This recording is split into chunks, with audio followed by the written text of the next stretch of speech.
Welcome to the Dixie Doggers podcast. We're here to share knowledge and heritage. We hope y'all enjoy. For the best cut gear in the business, get with Dave Williams at Southern Cross Cut Gear. www.hogdoggear.com. If you're buying or selling land, farms, or hunting property, these folks know land. Phil Wilson with UC Hunting Properties, 678-791-3483. 777 Kennels, Advanced K9 Nutrition. Vertex K9 Essentials, Advanced K9 Nutrition, beneficial to all breeds. You can contact them at 979-206-3050. All right, everybody. I know we have been MIA for a little bit, and we pulled a little ta-ta on you. We had a couple of weeks that we actually took off, but we've had episodes banked up. As this comes out, you'll already have been just kind of swamped by not the 12 days of Christmas, but the whole entire week of brand new episode every single day of Christmas. So Merry Christmas, everybody, for that one. There you go. But anyway, we're back at it. We have a guest with us tonight. He's one of them guys that's always down there stomping the swamps. He does a swamp stomp. He's got some old hog dogs that run around down there snatching ears every now and then, and he's got some pretty high level catch dogs from what I've seen. So without further ado, we got Mr. Ryan Stokes with us tonight. Ryan, what's happening with you, buddy? What's going on, fellas? Good to be here. Yes, sir. We appreciate you taking time out and joining us. And Most definitely. We're happy to do it. I was flattered when Nate texted me. So. Oh man, we should have done had you on here. You know, we can't do so many. Yeah, I told my wife. I said they must be running out of good candidates since they reached out to me. So anyway. Oh man, come on, man. But no. So I've known you for a little while now. And which I've seen you on social media for longer than that, of course. And I've always paid attention to your bulldogs. That's one thing that grabbed my attention. So for the listeners out there that don't know who you are, tell them who you are, where you're from, give them the rundown. Then we'll get into talking. Absolutely, man. All right. So I'm Ryan Stokes, as Joey said. I live just outside of Jacksonville, Florida, close to the state line over here with Georgia. We kind of get the best of both worlds. I can be at the beach in less than an hour, or we can be up there in the hunting club in about the same amount of time. So you get a good mix of both worlds right here where we're at. I grew up in a really non-dog hunting household. We deer hunted, did some dove hunting, had some labs as a kid, but they were more pets than anything. So I wasn't really around dog hunting as a kid other than the hunting club that butted up to our place next door.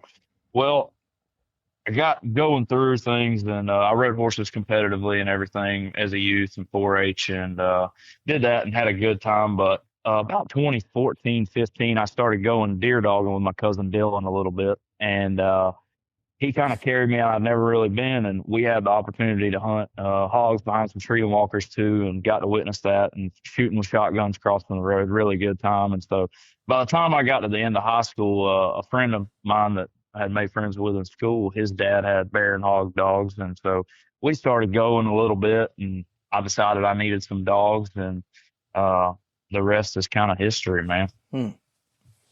Yeah, that's the areas that you hunt. You know, we've been lucky enough to come down and hunt some of those similar type terrain in similar areas. Oh yeah. You know, and it's a lot different than like the terrain that we hunt.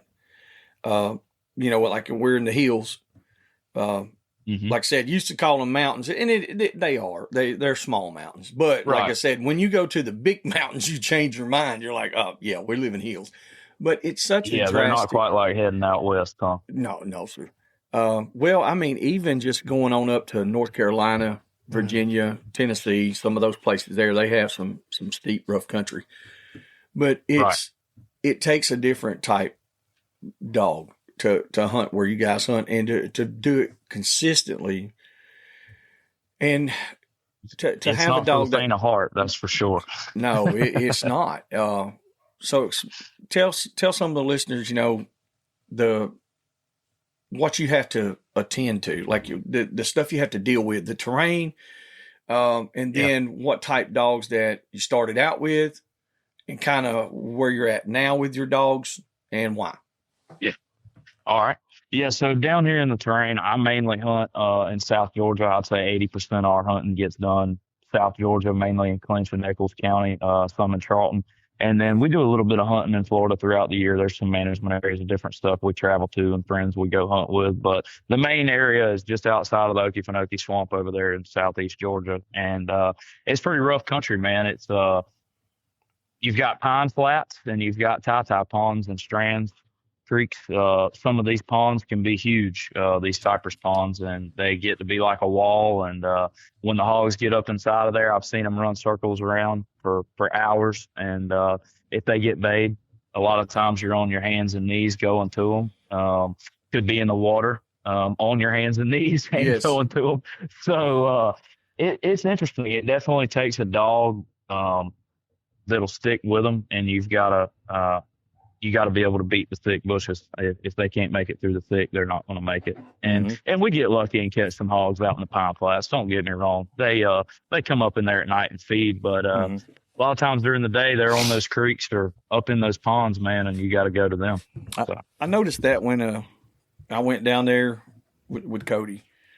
Well, Cody got old Grinner. All right, so it seemed like you said, like during the day, you were fixing to, them dogs had to work. I ain't gonna say you were, because like, yeah, of course, if you bait one, you're gonna work, but like, right. The dogs really had to work hard to get a hog going. But at night, like you said, they would come up into the pines, and if you, everywhere's different, of course. Me, right. I don't live there, so of course I've got an outsider's opinion of it, and I'm like, well, this is how I would attack it. You know, if I had a spot where I had baited up or something, and I knew the pigs were going to be there at night, I'd just throw a run and catch dog down and try to snag one. But then that goes again, the level of run and catch dog you have. If that rascal doesn't make it in time, and then he starts running the hog, where does he end up? In the Okefenokee out there? And I promise you guys, you don't want to go. You don't want to go out there. I'm telling you, brother. Hey, crawling on your hands and knees is bad shit in the water. Well, and there's alligators and snakes, and I mean, this bear season. I think I told y'all when we met in Fargo down there, we guy in our group lost a dog to an alligator second weekend of bear season, first day out, and was the #1 trail dog. You know, so that was it can happen, and it's a wild place. Some really have described it as a place like no other, because there's nothing that grows there but pine trees, and there's just a lot of them, and there's not much else out there. So, how many places do you think that how many places do you know that you've went and hunted, different types of terrain or states? You know what I mean? Have you went a lot of places? We've been all up and down Florida. I'm fortunate enough to have some friends way down south, near the lake, Okeechobee, that we go and hunt with a few times a year. And so that's open land, palmetto heads, palm thicket, stuff like that. Most of the country we hunt down there is cattle, it's grazing on it. So it's a fun place. My most quantities of hogs have been caught down there. We had a morning we caught 13 before lunchtime, and a morning we caught 9 before lunchtime. And we don't usually catch numbers like that where I live at on that. Exactly. Be very rare. I think our best day was 6 or 8 up here, in the hunting club type areas that we hunt in. That's right. And I agree with you 100%, even from what little I know of your area, but it's the same thing here. We had a day, and this has been, it was one of the first times that me and Rodney Bell had been hunting, not the first time, but one of the first years that we really hunting together. We caught 10, and there was 3 groups of guys with their dogs on this property, and we caught 10. Right. And now 7 of those, now we wound up with more than that, but actually drug out 10. There was some shoats and pigs and stuff that was out there in the thick stuff. And dude, let me tell you something. For us, that was the #1 hunt for every one of us guys that was there with all of our dogs, with all these years of experience. We had never been in pigs like that. And like there, I went to That was how it was for me too. Going down there, it's a treat. I look at it I as was an like, absolute wow. treat when we get to go.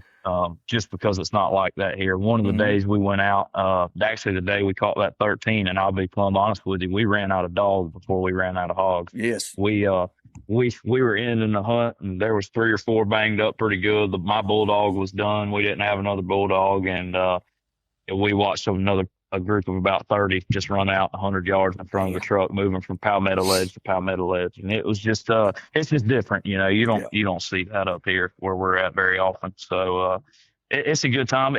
You'd probably be better suited with a rougher dog down in those parts, to be honest with you. I feel that too. I do. They do get out of dodge. They get hunted. There's a lot of them, but they get hunted. They know what a dog is. So, we've had some good races down there too, but the quantities is what's fun about it.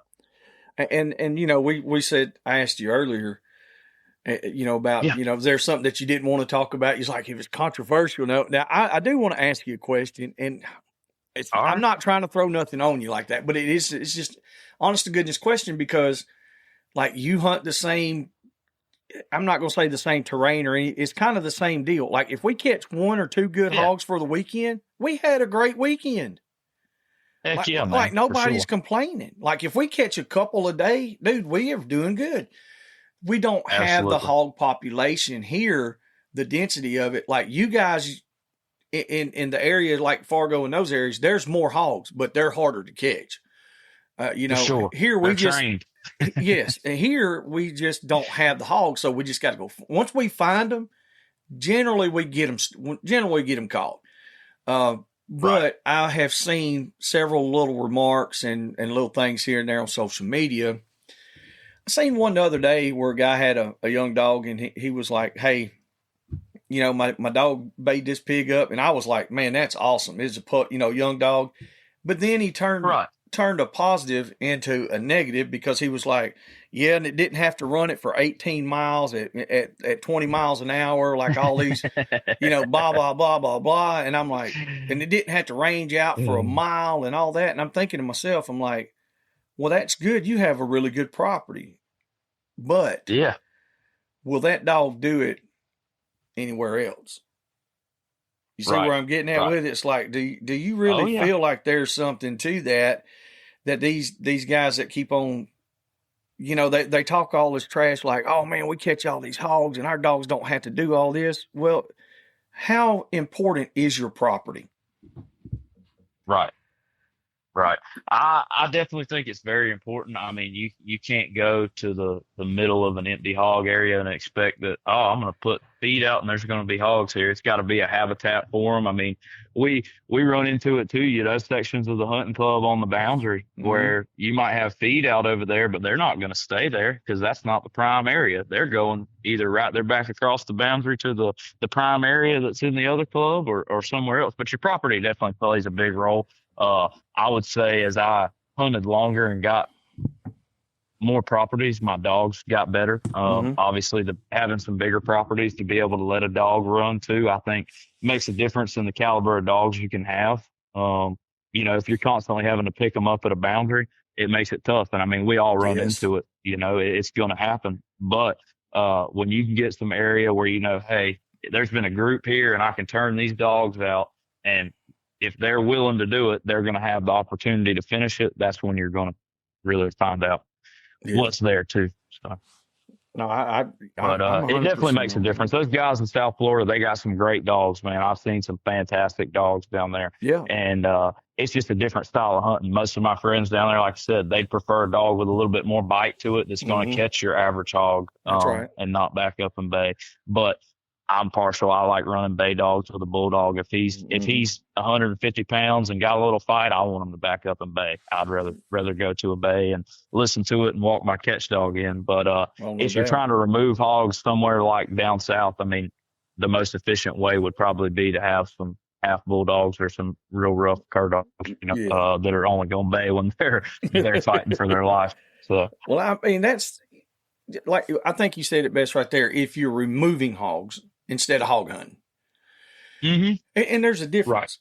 For years, all we ran was, you know, bird bulls or bulldogs. I had a lot of just straight bulldogs. I just throw on the ground. We rode them, you know, like, hey, they're not going to cast a mile by no means, but we're going to snag Right. whatever's right there. We got to catch numbers.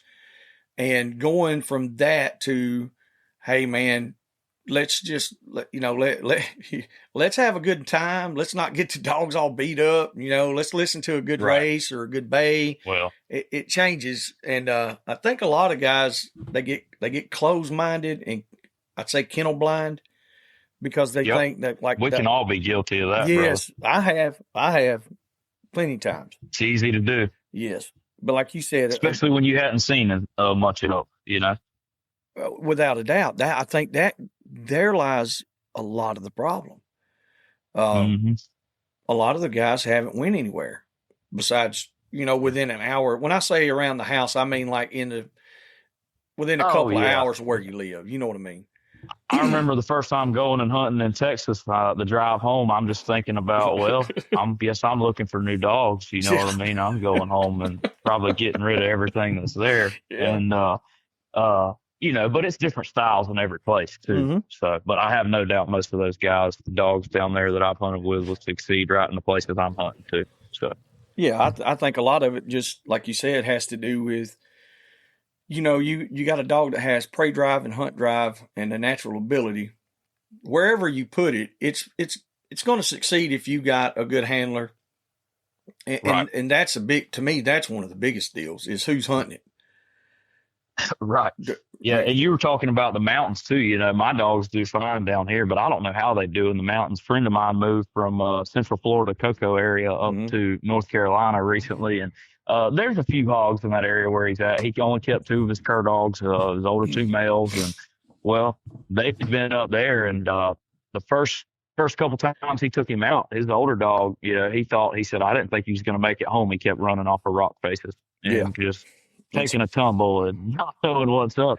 He said, but after a little while they adapted and they're doing better. And he hadn't got on many hogs, but they've never seen a bear before he moved up there, and he's jumped 3 bears since he's been there. So I thought that was interesting how they adapt to that too. Yeah, it's the same for dogs from the mountains. I've sent dogs to Florida and South Texas, and they have to contend with so many other different species of wildlife. Like, a lot of mine were the rougher stock, and like a guy called me, he was like, hey, they got this, this 4-foot gator out here in the middle of for whatever reason, it was in a small cornfield or a garden or something. He's like, he said, these bird bulls, they got him killed. I was like, what? He was like, yeah, we thought it was a hog. He was like, man, do you not ever try to break them? I was like, we don't have it. Like, they've never seen one. He was like, well, he said, one of them drug it back up here and it was about chewed in half. I said, well, it's not a bad thing. At least the dog didn't get chewed up, man. But at the same time, what if it had been a lion, a panther or a black bear or something like that, and they tried to catch it? Then what? They have to adapt. You got to give them enough time to adapt. Most definitely, man. Most definitely. Yeah, it's fun. I've been very fortunate, really lucky more than anything, to have gotten to hunt quite a few different places and see a bunch of different styles of dogs go, everything from hounds to cur dogs to rough dogs. I've never hunted with any thermal dogs before, but just about everything else I've hunted behind and been able to hunt behind some bear hounds and stuff like that. And it definitely is very environmental, man. So what are you running right now? What kind of dog are you running now? The breed. So for the most part right now, I've got blackmouth curs are my strike dogs. I do still have one old bitch left that is half Catahoula, half blackmouth, but she's a great dog on both sides anyway. Just been a real good one to me. She just turned 8 years old this year. But most of the other stuff that I got is Weatherford's Bend bred blackmouth cur coming down through the Reno son of Weatherford Bend, and mainly through the Midas dogs.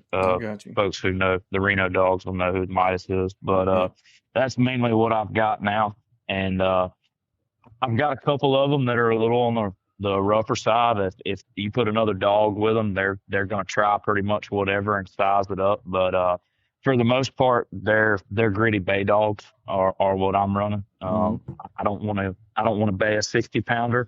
But I've gotten to or figured out if they'll bay 100, 120, 150 pounders and not catch them. You can catch a lot more hogs with the dogs versus them hanging it. It just wears them out a lot quicker. So for me, I like hunting usually at least 6 to 8 hours at a time. If I'm going to go to the woods, I'm going to get there early enough or late enough to go that long. So I want to be able to keep going. And when you got dogs that are sizing up every hog they get on, you usually don't have as much longevity. And kind of going back to what I was saying about down south too, that might be the most efficient, but is that dog going to be alive at 5 years old? To flip of a coin, So that's also where I've went. I've got a couple dogs now that don't have a whole lot of bite to them whatsoever, and I hadn't had to carry them. I carried one of them to the vet one time, but the other ones have all been able to be taken care of at home. And versus my dogs that are a little rougher, they've been through the vet several times, So that's kind of where I'm at. And then obviously we got the American Pit Bull Terriers too, so full-blooded.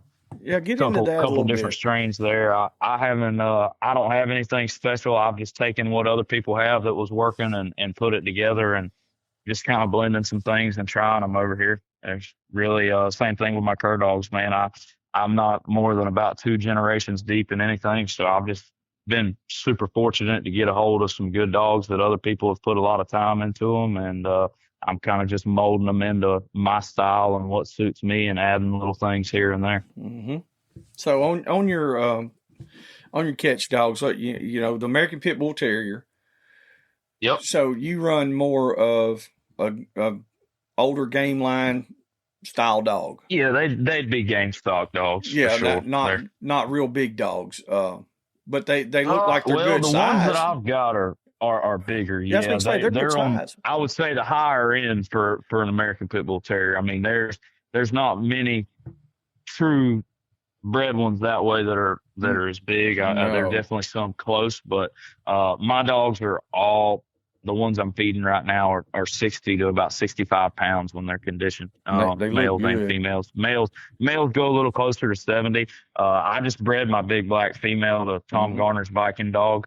And Big Black, when she was there on the hill, weighed in at 68 pounds, and Viking weighed in at 64. So that was pretty good sized dogs being paired together there. We got 3 pups that were born Monday evening. I was going to say they were just born, yeah. So, Yep. Dang. They were born Monday night. So, well, she had 4, and crazy story there. She went into labor at 8 p.m. Monday night, had the first one, and didn't have the second one till after about 2. I have her in the house, and the third one was born about 7:15 maybe, and I just knew things weren't right. She was fairly big. I knew she didn't have a huge litter, but I felt like she had more than 3, so I carried her to the vet, and they did an X-ray. She had one stuck breech, feet first, and so they gave her a little shot of oxytocin, and it flushed the pup right out. That's good. Within about 10 minutes. So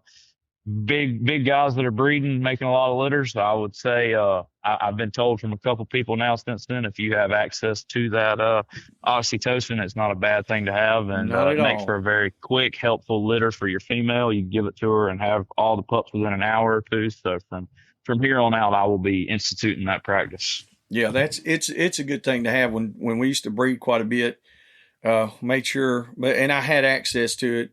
Now I'm talking years ago. I very seldom do we ever breed anything anymore.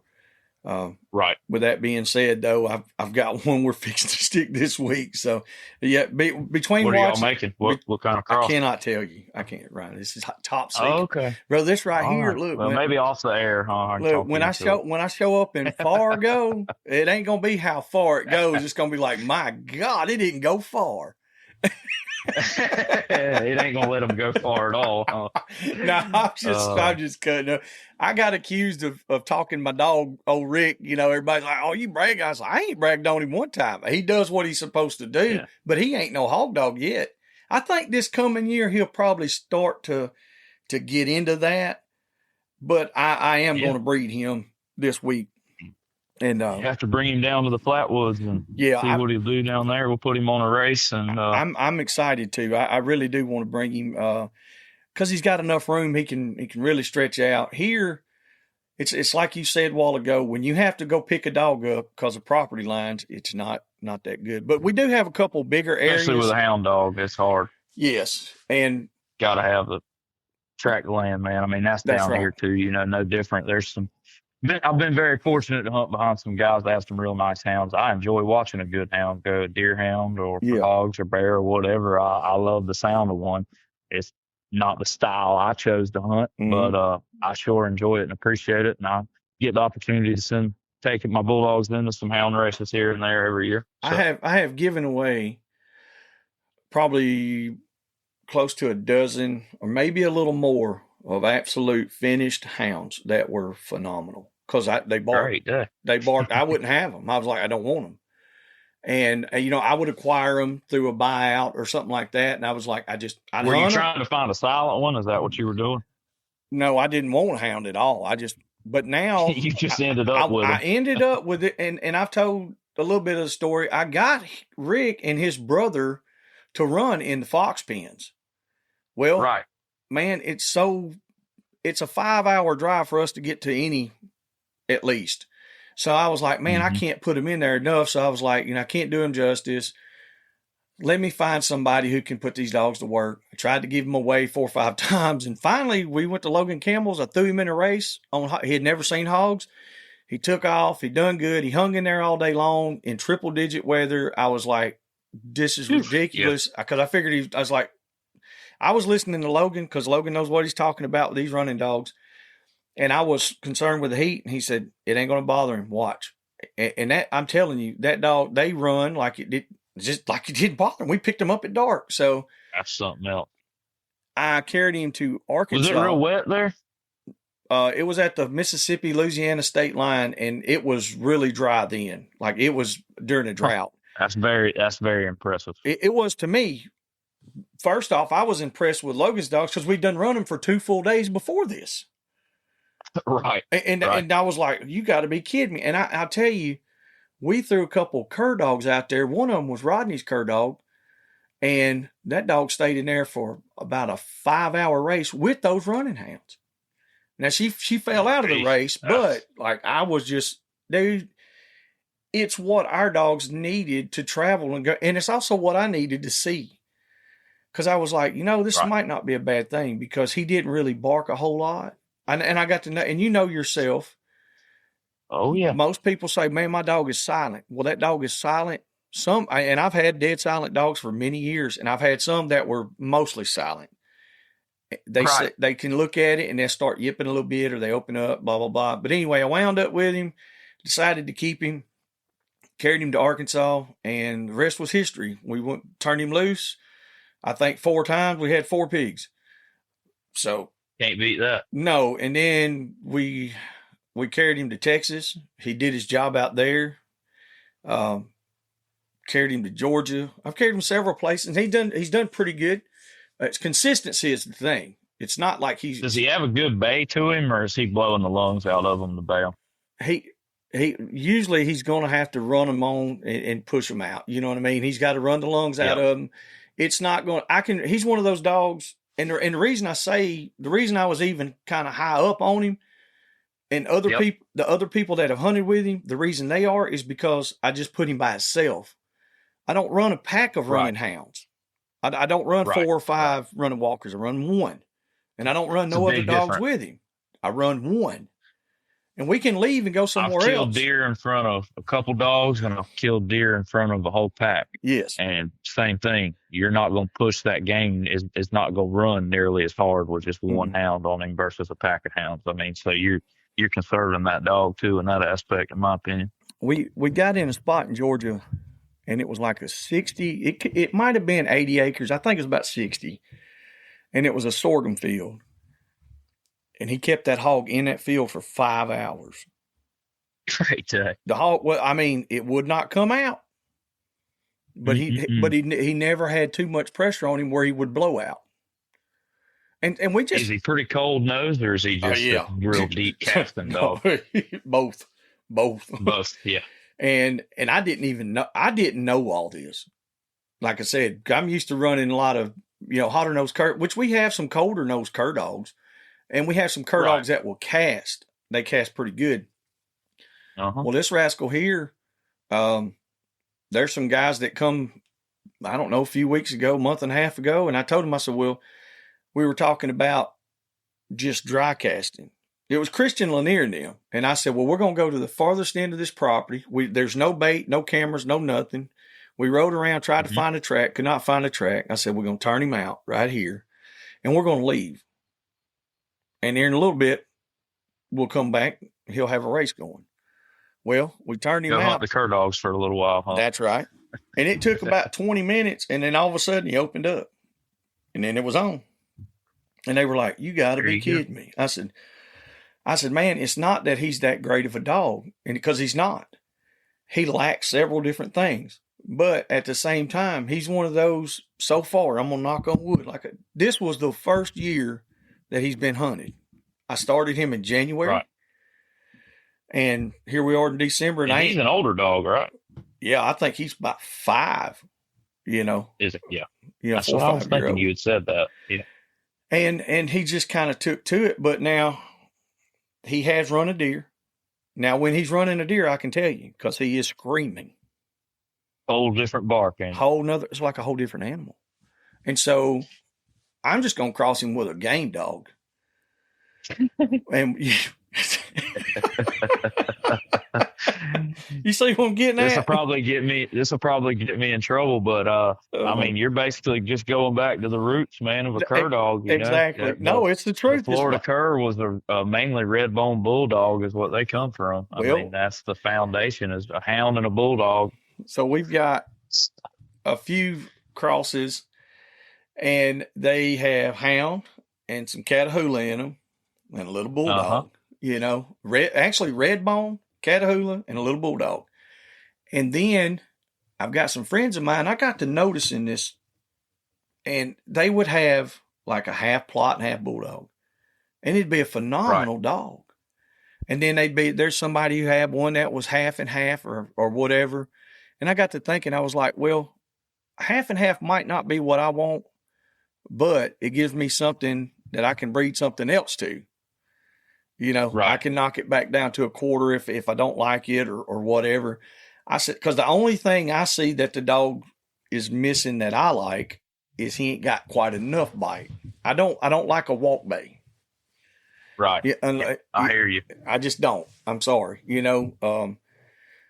But Rick will get in their face and bay pretty good. He's not the best, like I said, by no means, but he's got a lot of good attributes, and that's what I'm trying to go for. But that's about the only hound that we've ever hunted. Right. Right. I love the sound. I've never had any myself, as far as I have got some that I thought I wanted to mess with and realized that they just weren't my style. And I've never owned one for a duration, but like I said, I've hunted behind some, and it's nice to have a good hound. But for my style, and if you know when the hogs move and patterning the hogs, I believe in our country you could put more numbers up with the cur dogs than the hounds. If you're not shooting them. Now, if you're shooting them crossing the roads all the time, you probably put more up with the hounds. I mean, truthfully. But it's just a different style of hunting here, and that's one of the reasons it kept me away from them. Like you're talking about, the sense of bay in them, and the style of the bay versus the cur dogs. If they jump one in the bed, usually we can bay him, versus if we jump him on his feet, we're going to have to run him and bay him. That's right. And it just depends every situation, but it felt like to me some of the hounds, they wanted to run them before they made them, versus trying to go ahead and bay them. And I like the plot dogs. That if I had hounds, that would be what I had from this area. Just personal preference. They seem to have a little bit of that stock sense, but even them, they can be suicidal on a hog. A lot of these guys here that have dogs that run bear real well, they won't turn them on a big boar hog track just because those dogs are going to be too rough. They don't have the sense on a hog. It's totally different on a bear. That's what I had. The previous hounds, most of them were plots, and I didn't really have any complaints with them, except I didn't run that style of a dog. I ran a pair. And I sold them to a long time ago. That's when when I don't know if you listened to the one where we did an interview with Lee Robinson with the American Sentinels. Yes, I did. Okay, well, the ones that went to the Prince of Malaysia, okay, that was my pair of plots. And that's pretty cool. Yeah, it was pretty cool. But I'm gonna tell you, buddy, them sump guns didn't have much bait to them at all. It better be a big bad bait, and they're going to get cut up first. I don't care, and that's why I was like, man, if I'm gonna do this, I don't, because they would get on out there. I said I'd rather run these, bird bulls or these rough cur dogs. Kind of like you said, They wanted to stop them real quick. And they just wanted to make it happen. Well, and listen, I've seen some plots that they rig really good. They take a track fast. I mean, this bear season, there was a couple of plot dogs rigging on one of the guys' trucks we hunted with. He kicked that one jip out, and I mean, she went 80 yards off the road and sat down bait on a good sow by herself. I sent a cur dog in there, and the dog ended up catching it. You know what I mean? And we caught it right there off the road. And those plot dogs, there's some of them that do have a great bay instinct. But when you're breeding for bear dogs, you're breeding, I feel like, a lot of time for more grit, and then they don't respect those dogs as much. And that's what the people who are a lot smarter than me have told me, and a lot more, around a lot more hounds. So, well, you've got those guys that have the hounds that they've run on hogs. Then you've got the bear, like you said, then you got the bear hounds. You take most of the guys I know that run the plots on hogs, or strictly hogs. Yeah, strictly hogs, nothing else. Or even going from a coon to a hog, and then you send them to other guys, and they're like, man, them dogs are chunk. They ain't gritty. They ain't tough. Blah blah blah. But you get one that's a sure enough bear dog, and he'll go in there and hammer a hog, just bust him. And like you said, they're confident. I mean, it's because that bear, they say, puts more fear in a dog. I don't know why. I don't remember where it was at. It was something I was listening to recently. A guy said it's because that bear can stand up and look like a man. His friends are more scared of it, or something like that. That makes a lot of sense. It made an impression in my mind, but I have heard that too. The bear, they respect the bear differently. Even the guys I hunt with, they said the same thing. Our dogs respect the bear totally different than they do a hog.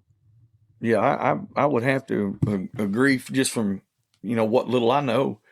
I've seen bear hunters that used to come down to a high fence that we had, and they would bring their dogs during the off season and run hogs. And the reason they brought them down there is because generally you weren't going to stop many hogs. No, sir. Because those hogs are they're like those hogs in Fargo. They run every day, all day long. Oh man, I've hunted in the high fence before. You don't have to tell me. I know all about it. Everybody says it's easy. It's not. No, it's not. I've been to a couple. I've been to two in Texas and one in Florida.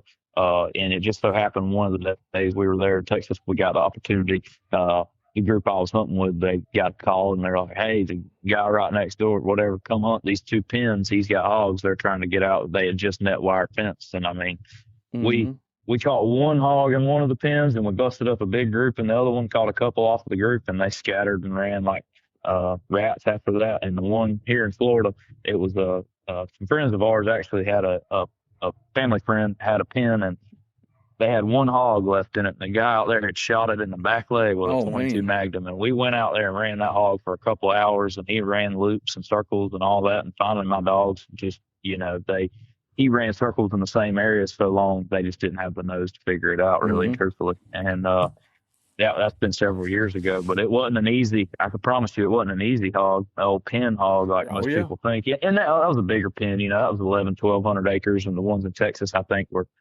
500 and 800. They weren't super, super small, but weren't monsters either. We hunted 4,000 acres, and I'm telling you, it was a chore. And that's one of those places where, now if you've got a real good bulldog that you can just ride and dump right on top of one, now you might get lucky and catch something like that. The element of surprise. But as far as running a track and running one and stopping it, that's one of those days where we went out there with Case, and Case told me that he's seen Rick, the way Rick worked in that pen and everything. He told me, Joey, that's a good solid dog. I said, well, I don't know that much about him. He said, well, yeah. he said, well, one thing is he lost him. Then he got him back up, blah, blah, blah, and all this stuff. And going back to what you said a while ago, you said that those hogs would run circles. Maybe your dogs didn't have good enough nose to figure it out. Or do your dogs have too much nose and there's just too much scent that's flooded everywhere? Can be a problem as well. Yeah, man, I'm telling you. Oh, yeah. I used to tell them. It's just like when we put on big groups of hogs and stuff like that, sometimes my dogs struggle to sort it out, man. We might catch one pig or whatever, and then after that, we trail for 2 hours and never jump, I used to tell people all the time. Trail and trail. If we had a rally, I was like, well, we better make it count. Send a couple of dogs that's going to catch, and let's try to catch something. Because if not, we're going to run a bunch. Or we're not going to find anything. Like you said, we're going to trail. And I'm sure I've busted up some big groups, but I've only ever made, I want to say 3 or 4 rallies, something like that. Yeah. Less than half a dozen. Yeah, we don't bail a lot. It's pretty cool. Yes. And so pretty dang cool. I think that there's probably a lot more of that goes on than what's ever expressed. Like what we were just talking about. You get a big rally, or even 6 or 8 pigs in there. You send a dog, you catch one. How many are you really going to catch out of that? Exactly. Like at the end of the day, how many did you really catch? Did you catch one, or did you catch all 8 of them? I mean, come on. I think it comes down to like when you're wanting to be efficient and something like that. Are you hunting for eradication or sport? Like if I'm hunting somewhere where we've got to take them out, I might be carrying a gun, where I can go in there. And if one busts out across the road in front of me, I'm probably going to go ahead and take care of it so we can move on to the next, because there's plenty. Versus if I'm hunting one of my private places smaller that I manage, that's different. We may be able to be allowed to turn a bar out there, but, on a hunting club or whatever, where these guys are spending a lot of money and feed to feed the deer, you got to take them out. You either got to relocate them or kill them. And so sometimes the tactics change based on what you're hunting for. Let's talk about that for a minute, right? Yeah. A while back I'd made a post. I say a while back, it's been a couple of years, and I was talking about trapping, and of course some guys would give me a hard time about it. Some guys I know, and we just back and forth with it. But there legitimately was a few guys that were like, if I had to kill every hog that's on my property, I ain't going to do it. Well, that's why I have that property. It doesn't mean that I have to do every single one, but in order to run them big boar hogs whenever I want to, I got to take out all these little runts over here in these dinks. I need to make a good impression and knock out what's causing the issue. I mean, yeah, I think some people get lost on that too. But you can't kill. You're killing hogs. You're killing hogs. Like, listen, man, it's no different than with deer. If you got too many heads on the same feed, you'll never get big animals. Mm-hmm. I mean, and it's the same with hogs and bear. Like, if you got a bunch of dinks running around, you've got to take out some of the dinks in order for the ones to grow. At least for hogs, in my experience, I've hunted that more than I've hunted any other piece of game. So I'll tell you, like the places I'm hunting right now, it makes no difference in killing them, the number of hogs that are there. Yeah. But those big boars keep showing up. That's right. When I'm killing the dinks. So, and that's what, and I have to relocate the boars too and everything, or kill them. But it doesn't seem for me to affect the population. If there's feed out, the population's not changing. And we've killed 8 in the last 3 hunts. And I can tell you from all the deer hunters that send me pictures on cell cameras and the ones I have access to, it hasn't even made a dent. They want you to get more. Exactly. They're like, yeah, 8, it should be 20. Anyway. So I did a little experiment this year. Last year, tell me about it. So we had a couple of properties, and we would hammer them. I mean, I'd trap a little bit. I always kept 1 or 2 to work pups with, blah blah blah. And there's such a thin line on it right here where we live at. So, it's a very thin line, but between being legal. Yeah, I've heard you talk about that before. The laws, man, it'd be real rough. I mean, don't get me wrong. Obviously, kind of just shut up and do your thing, but on the same token, for doing something harmless, it's kind of kind of Yeah, sucks. it sucks. If you're going to train, mainly for training puppies and stuff like that. I mean, it's understandable. Yep. For agriculture, they're a nuisance and you want them gone. And I totally understand that because there's people that I go take care of their properties that, man, the only reason you're allowed here is because you're killing them or taking them somewhere else. And they're like, we'd really rather you not take them anywhere else so we know they're dead. And they're tearing somebody else's stuff up. So that's right. it's, I mean, and you've got to do it to a point to get properties and do that. I mean, if you can't make a difference, I feel like, and I think guys need to know that, that if you can go out and make a difference on somebody's property, just because you're killing some hogs off doesn't mean you're hurting your hunting spot.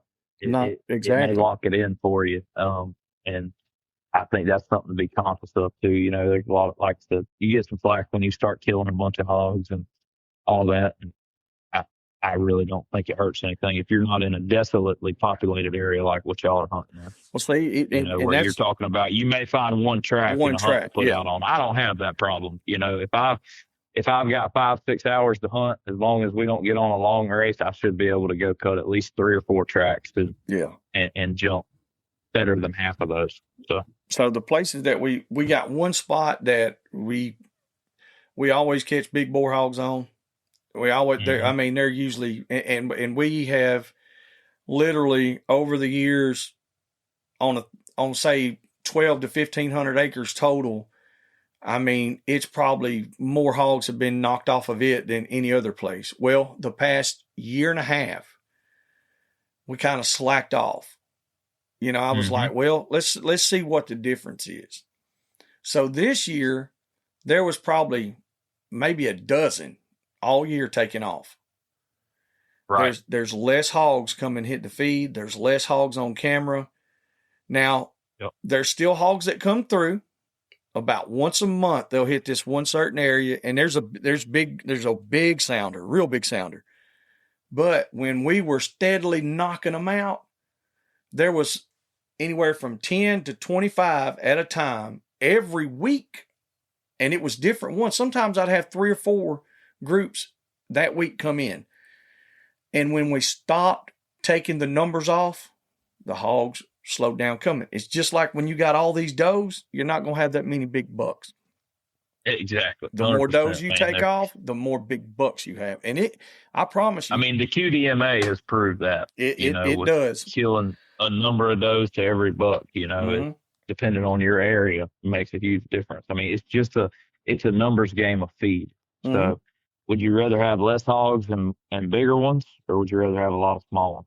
And that's what it is. You rather have a lot of little ones or fewer and larger ones. But I mean, for us, I'll be honest with you, Joey, this year, even we've been in a severe drought in our area going into the last month. And we got a little bit of rain the other day, but it's not enough to make much of a difference. And so we're still in a severe drought. But typically that would mean my places would be way less populated with hogs.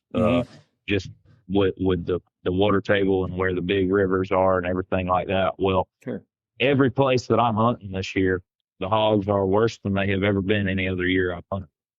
Wow. Yeah, and and there's been as much killing this year throughout the years there's ever been before. I keep track of how many hogs we catch every year, and I've already well surpassed what I've caught any other year. So we catch shit for that all the time for keeping up with it. It's for me. I won't even share it on here because I get it's that. Nothing impressive. I'll put that out there for everybody. I've never broke triple digits until this year. Well, even for us, it's not about that. It's about like where are we at? What are our dogs doing? What properties benefiting the most from us being there the most? Exactly. For me, it's not that. I'm tracking, are my dogs improving and am I improving as a hunter? Right now, if the answer's no, then I need to reevaluate. Without a doubt. Right now, I'm looking at a whiteboard Nathan has set up here in the office where we record at. And it says household deer harvest, number of deer donated. Then it's got all our young dogs that are a year or so old. Right. The evaluation, we got 8 hunts. And you got to show us something in those 8 hunts or you don't make the team. Starts December Y'all are a 5th. lot more particular with it than I am. All right. Starts December 5th, ends January the 2nd. So you got 8 hunts in 30 days. And But that's quantitative get. data, what you're doing. You're using numbers and quantitative data. I mean, Yes. So and this may be a lack on my part.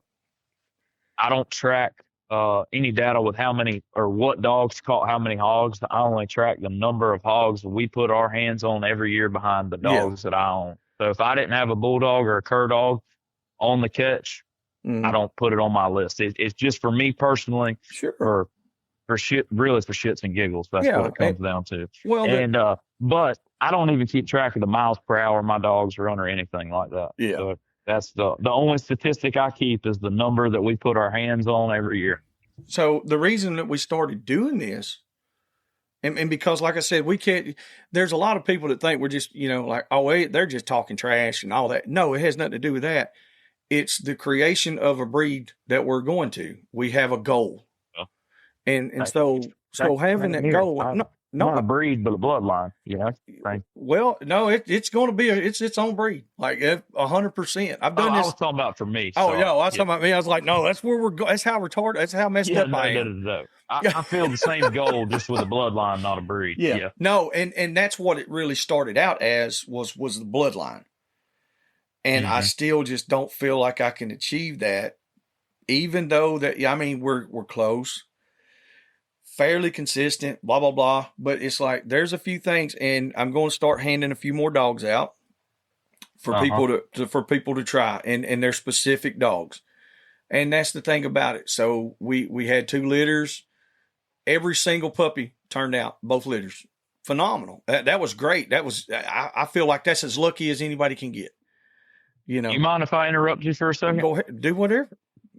So, in reference to that, I'd just like to make a point for the public since we're on the podcast. Mm-hmm. So I get a lot of messages, and we made a new Instagram page, me and my wife, that we run where we kind of showcase all of our animals because we both have private Instagram accounts and just regular Facebook. So we made a new page, and we showcase some stuff. But regardless of that, I get messages over time about puppies, dogs being available. Mm-hmm. I don't know about you. It sounds like we're pretty similar in that regard, but I tend to place more dogs than I sell. Oh yeah, most of the time, even though I do sell a handful, I'll sell bulldog puppies. I don't typically let many cur dog puppies go outside my circle. That's of friends. Right. There has been a few, and granted, I'm not making a lot of breedings either. I mean, I think 2 or 3 a year has been about my average at most, and when you inquire about getting a dog from somebody, or whether you're going to buy one, like to see them work, when you message somebody and you just ask, do you have any puppies available? Well, I'm not a big time breeder where I've got litters available all the time. So if you were to ask me, do you have any puppies available? It knocks you down on the list because you didn't ask anything about the dogs. Even though you may have seen them on social media, you see that they're in pictures with hogs. They may not fit what you want. My dogs catch hogs for me in my area. Mm-hmm. Just because they do that doesn't mean because you buy a puppy from me that you're automatically going to be catching hogs in your area. Lord, no. And I just wanted to clarify that because it is, as somebody who does want to develop a bloodline and dogs to be able to put out to the public, it's not something I ever expect to live off of the backs of my dogs. They don't owe me a dime. Amen. Their existence is a hobby for me. It's not. I'll never live off the backs of my dogs. I have to work every week to make sure that is not the case. Ain't that the truth? That I'm not out in the woods eating off of them. That's exactly right. But when you show genuine interest in what somebody has and their dogs, I believe that you will get an opportunity at having dogs. And simply just trying to go out and buy puppies and not do your due diligence and find out, is this dog what suits me or suits you? Like I said, I get a lot of messages, and it's not that it's a bad thing. I'm glad that people think that I have something worthwhile that is maybe suitable for them. I just wanted to put that out there for the public, that if you're going to reach out to somebody who has dogs that you think you may want, it would be advisable to ask questions about the dogs, about the bloodline, and not just say, do you have any puppies? When more than likely you probably have no idea what they would even be out of if I did have puppies. Amen. There is a process. I just wanted to make that point. No, there. I'm glad you said that, because and honestly, that's looking out for myself and looking out for me and you both during this whole conversation, because what I was just sitting there saying, because I said, hey, I'm going to have some that I'm going to put out. You know what's going to happen? You're going to get 85 messages as soon as this exactly. And so, and with me saying I sell some dogs here and there, I'm sure I'll get them too. All mine are spoken for, and that's great. And I hope that one day I can put those out there for people.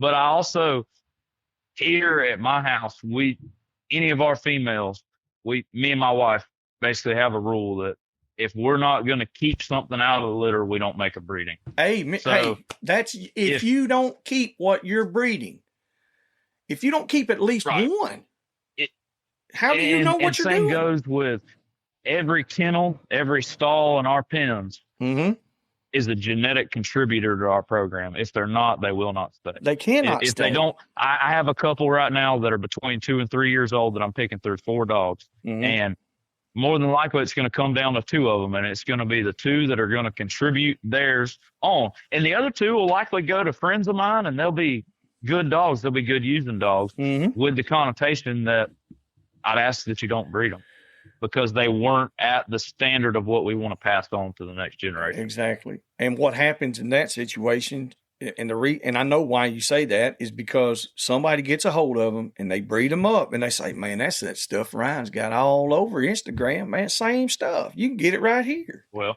but it's not, because it didn't have the highest form of genetic qualities that you were looking for. But and I'll add another caveat to that. People that spend money on puppies believe that they're entitled to a return on them.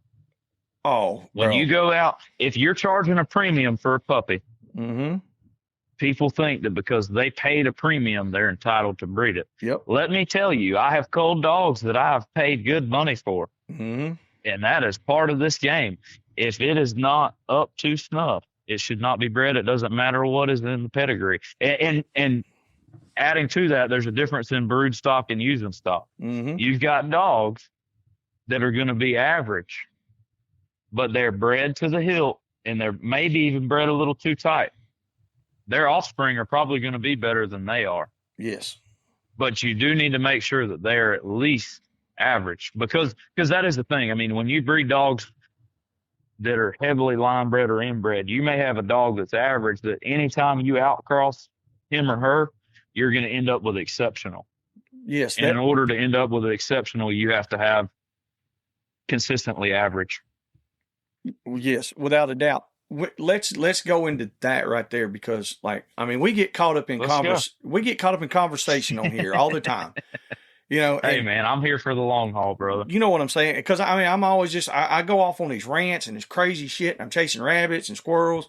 But anyway, when I'm talking dogs, it's easy to get sidetracked. So hone us in. What do we need to do, Joe? In the bulldog world, let's just go to that. Yeah, because most guys who hog hunt. Not saying they're from the bulldog world, because the biggest majority is not. But for definitely not. Yeah, because they have no freaking idea at all. But a cur dog, hog hunters might be the worst bulldoggers, honestly. Yes, I feel it's a very, and I don't mean that there's not enough value placed on them. No, they're just like, go to the pound and get you a good one. Yeah, I doubt it. You might have a dog that'll catch, but is it a catch dog? There's different. Is he gonna die on one for you? So in the old game, in the fast lane, you had dogs like you said, the brood stock. You might have a bitch dog that is cold as a tater, just cold as ice, and then you have another bitch dog that's a cur.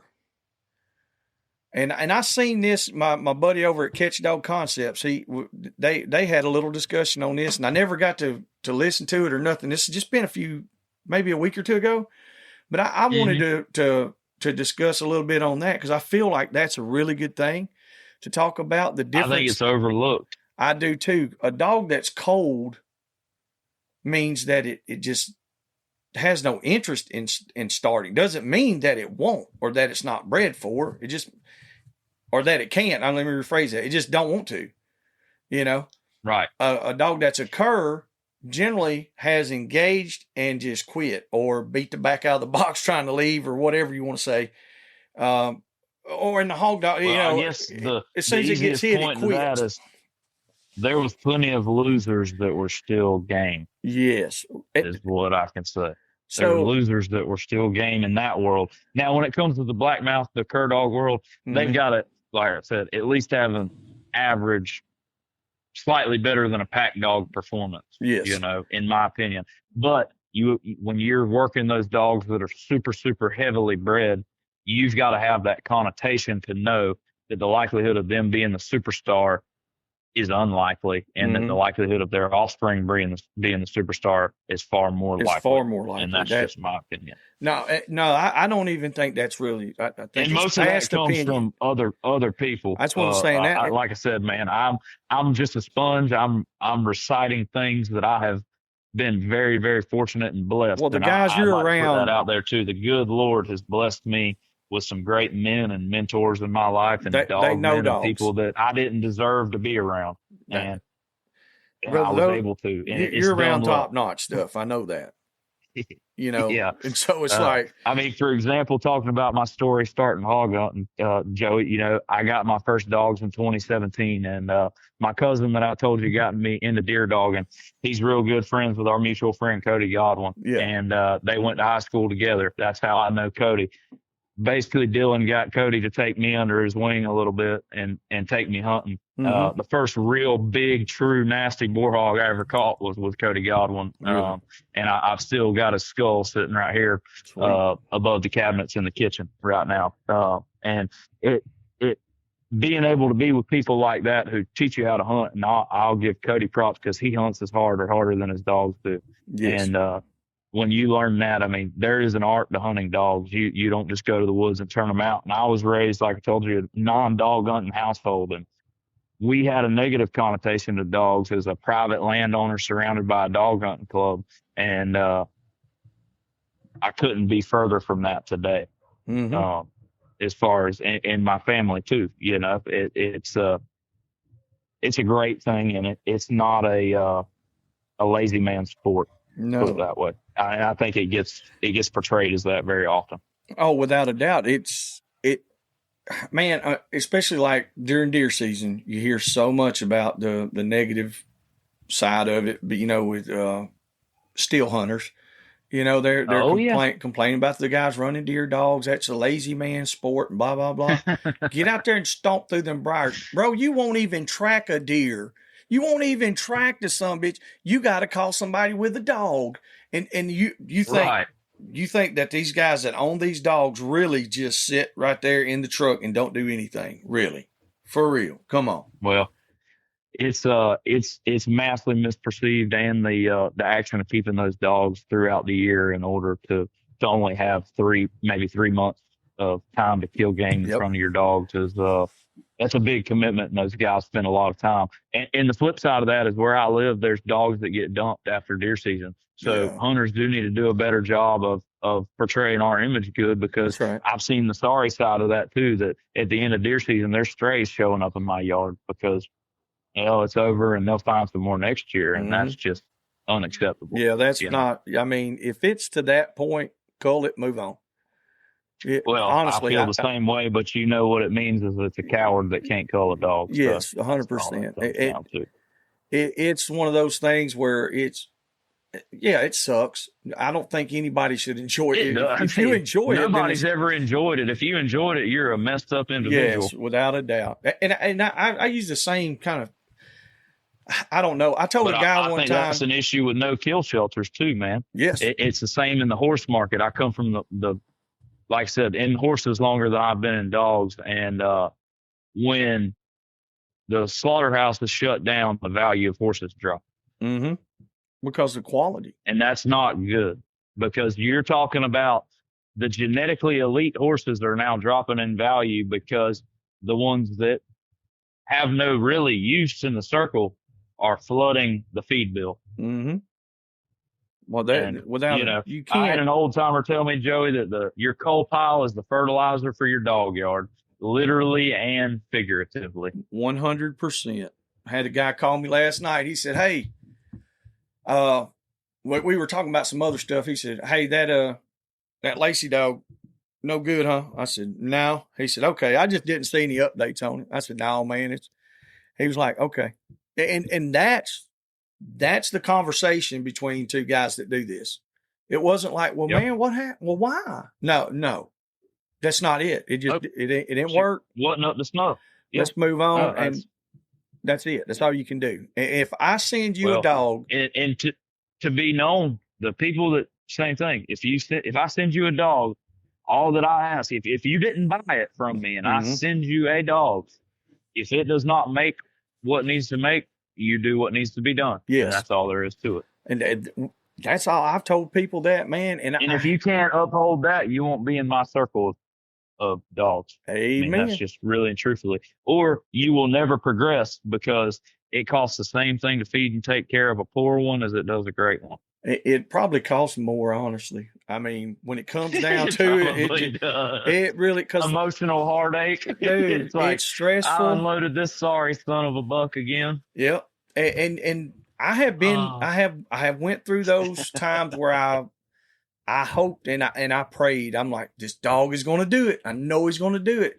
And then I told, it was a couple years ago. I was like, me and Rodney was talking. He said, because he had one, and I was like, we need to just move on now, you know. Yep. And Rodney was like, "Oh man, she ain't that old." I said, "Rodney, you know, Eminem and Louie, they were 2.5 years old." And I said, and she was 1.5 years older than them. I said, and she ain't stopped one and bait it by herself yet. Yep. And then we got to thinking about it, and he was like, "Dang!" But now this is all joking aside. Literally, when the old dog, she wound up getting hurt real bad. Wound up having to put her down. The vet did. When the old dog got out of the way, buddy, she stepped up and has been on fire. So sometimes it's not just that the dog won't do it. We're in their way. I'm one of those. Right. And I've said, I agree with you 100%. There's been some dogs that I started. Yeah. Me and my buddy Dave Critchlow, we send a lot of dogs back and forth to each other, and very heavily intertwined on dogs. He's been a mentor to me and somebody I'm very grateful for. Well, you know, there's been dogs that I've tried, started, they bay hard, hunting a little bit. Well, me and them don't get along. Yeah. And there's been 2 or 3 of them now, 2 with him and I. Well, we ended up finding somebody we think would be good for them. That dog turns out great, but it just wasn't right for me. That's right. You know, I have a style. I have a style of dog I like, and everybody else. If you took my set of dogs right now and put them in another man's kennel, in 10 years from now with those 2 same sets of dogs, we're going to have 2 different outcomes, because there's a style that he's going to pick for and breed for, and a style that I'm going to pick for and breed for. And I think finding your, I wouldn't say identity, but your style your preference as a hunter will help. Yeah, your preference. Go hunt with people. Yeah. A big mistake I made when I got into it, I started getting dogs versus I should have just spent more time just riding along with Cody instead of picking up dogs. You know what I mean? Looking back in hindsight, I should have just spent more time riding along. But no, I needed dogs and this and that. And granted, everything works out for a reason. I had to learn some of that stuff the hard way instead of the easy way. But that makes for a better story today. Yeah. I'm saying guilty. But watch. Spectate, ask questions, be a sponge. If you're the smartest one in the room, the day you stop learning is the day you fail. There you go. That's what I was thinking to say. If you're the smartest one, you can learn something from a dumb man. I'll put it that way. Yes. I told a guy, I said, if you're the smartest one in that group, maybe it's not right. Maybe you're not the smartest one in that group. If you think, let me rephrase that. If you think you're the smartest one, and there's 10 guys that hunt, and you think that you know more than everybody there, probably don't. Well, if you're a young guy like me and you're in a group of 10 guys that you think you know more than, you probably need to find some older fellas to try to listen to. Yeah. Maybe it's the wrong group. There you go. That's all I can tell you. But now there's young guys that really know their stuff too. Now there are. there's not a lot, but I'm lucky to have gotten started. Like I said, I wasn't born in it, but man, I'm only 26 years old, Joe. And yeah. people message me. I'm like, yeah, man, I'm in my 20s. They're like, I didn't think you were that young. This and that. I'm like, yeah, I'm learning as I go, brother. I've just been lucky. And listen. That's the other thing people need to hear is listen to those that have done what you want to do, and don't think you know better. That can be a hard thing sometimes because it hurts all of our pride, man. You want to be right. You want to be able to do this, but humble yourself and ask questions. That's and be willing to learn and listen and help out, and you'd be amazed what somebody will give you and turn loose to you. I mean, I'm very grateful to have what I have and the bloodlines and the dogs that I do, and to hopefully be able to carry this on. And like I said, man, be humble. How can you help? What can you do? What can you do for the, I guess what JFK say, ask not what your country can do for you, but what can you do for your country? Ask not what you can do or what these dogs can do for you, but what can you do for these dogs? Exactly. So, exactly. That's for me, it's all about the dogs. I've caught enough big boar hogs at this point that, I mean, I'm set, you know. One of the hogs we caught a couple years ago was a 350-pound bar close to where I'm at right here. I probably haven't ever had another hog bigger than that on camera. So that's a big hog. That might be the best I ever catch. And regardless, it has nothing to do with the hogs. It's all about the dogs. You come hunt with us. For me, anyway. You come hunt with us. We go to one of them spots like I was talking about earlier, and you kick them out right there. And you catch a 100-pounder. That might be the best that you ever caught. Because, like you said, of what you're doing for your dogs. You know what I'm saying? You'll see what you're feeding. And it's the same thing when you go to a dry climate that's arid, sandy soil, doesn't hold track, blah, blah, blah. Or if you go to Fargo where it's waist deep water, or if you go to the mountains where they might fall off a damn bluff because they ain't never been on one. Take these dogs and travel a little bit, go hunt with other people, and like you said, be open-minded. I have learned more in the past 2 or 3 years of traveling than I have in a lot of years of just staying right here and hunting one certain way. You could probably learn more traveling in a hunt or two than you could in 10 or 15 at home. Without a doubt. I learned how to hunt hounds a lot I've easier. done quite a bit of traveling without even taking my dogs, but just seeing different country, seeing how the dogs work, the topography, the terrain, the scent conditions there in that area, you know. For us, it's mostly very humid a lot of the time. Some places it's not like that. We get a lot of wet areas during the summer. I mean, that's one of the things those guys say about in the mountains. Well, the dogs from the swamp can't handle the hills. Well, they also say some of the dogs from those hills can't handle the swamp because they're not used to the water. That's I mean, I had a jib that we sent to Texas back in 2019. She was good for me, would run good. She would run a hog across the water, but she wouldn't come back across it when we walked them out from the caught hog, or if they lost it and she had to come, she'd be hung up right there, hunting down a tram road, you know. If she was running a hog, she'd go across it, wouldn't come back across. Well, we sent her to a dry country area. That guy loves that dog. Really? You know what I mean? She made fantastic. She went to, I want to say Southeast Texas, and it just some terrain for some dogs too, man. Oh yeah, the preference for the dogs. I mean, there's some but dogs. For me, one that won't go through the water is not going to hack it. So yeah, well, that's just where you're at, you got to have that. You got to have scuba gear. Exactly. They better know how to swim. They better have their floaties on. Bro, we went to one of like you're talking about, one of the best hogs you ever caught. One of the best that we did. First time we went to Mississippi and it was flooded, dude. It was just it was about like Fargo. It was horrible. We had the worst rainy season, and we had this big hunt planned out of this big. Basically, it was an interview for us to guide out of this big lodge.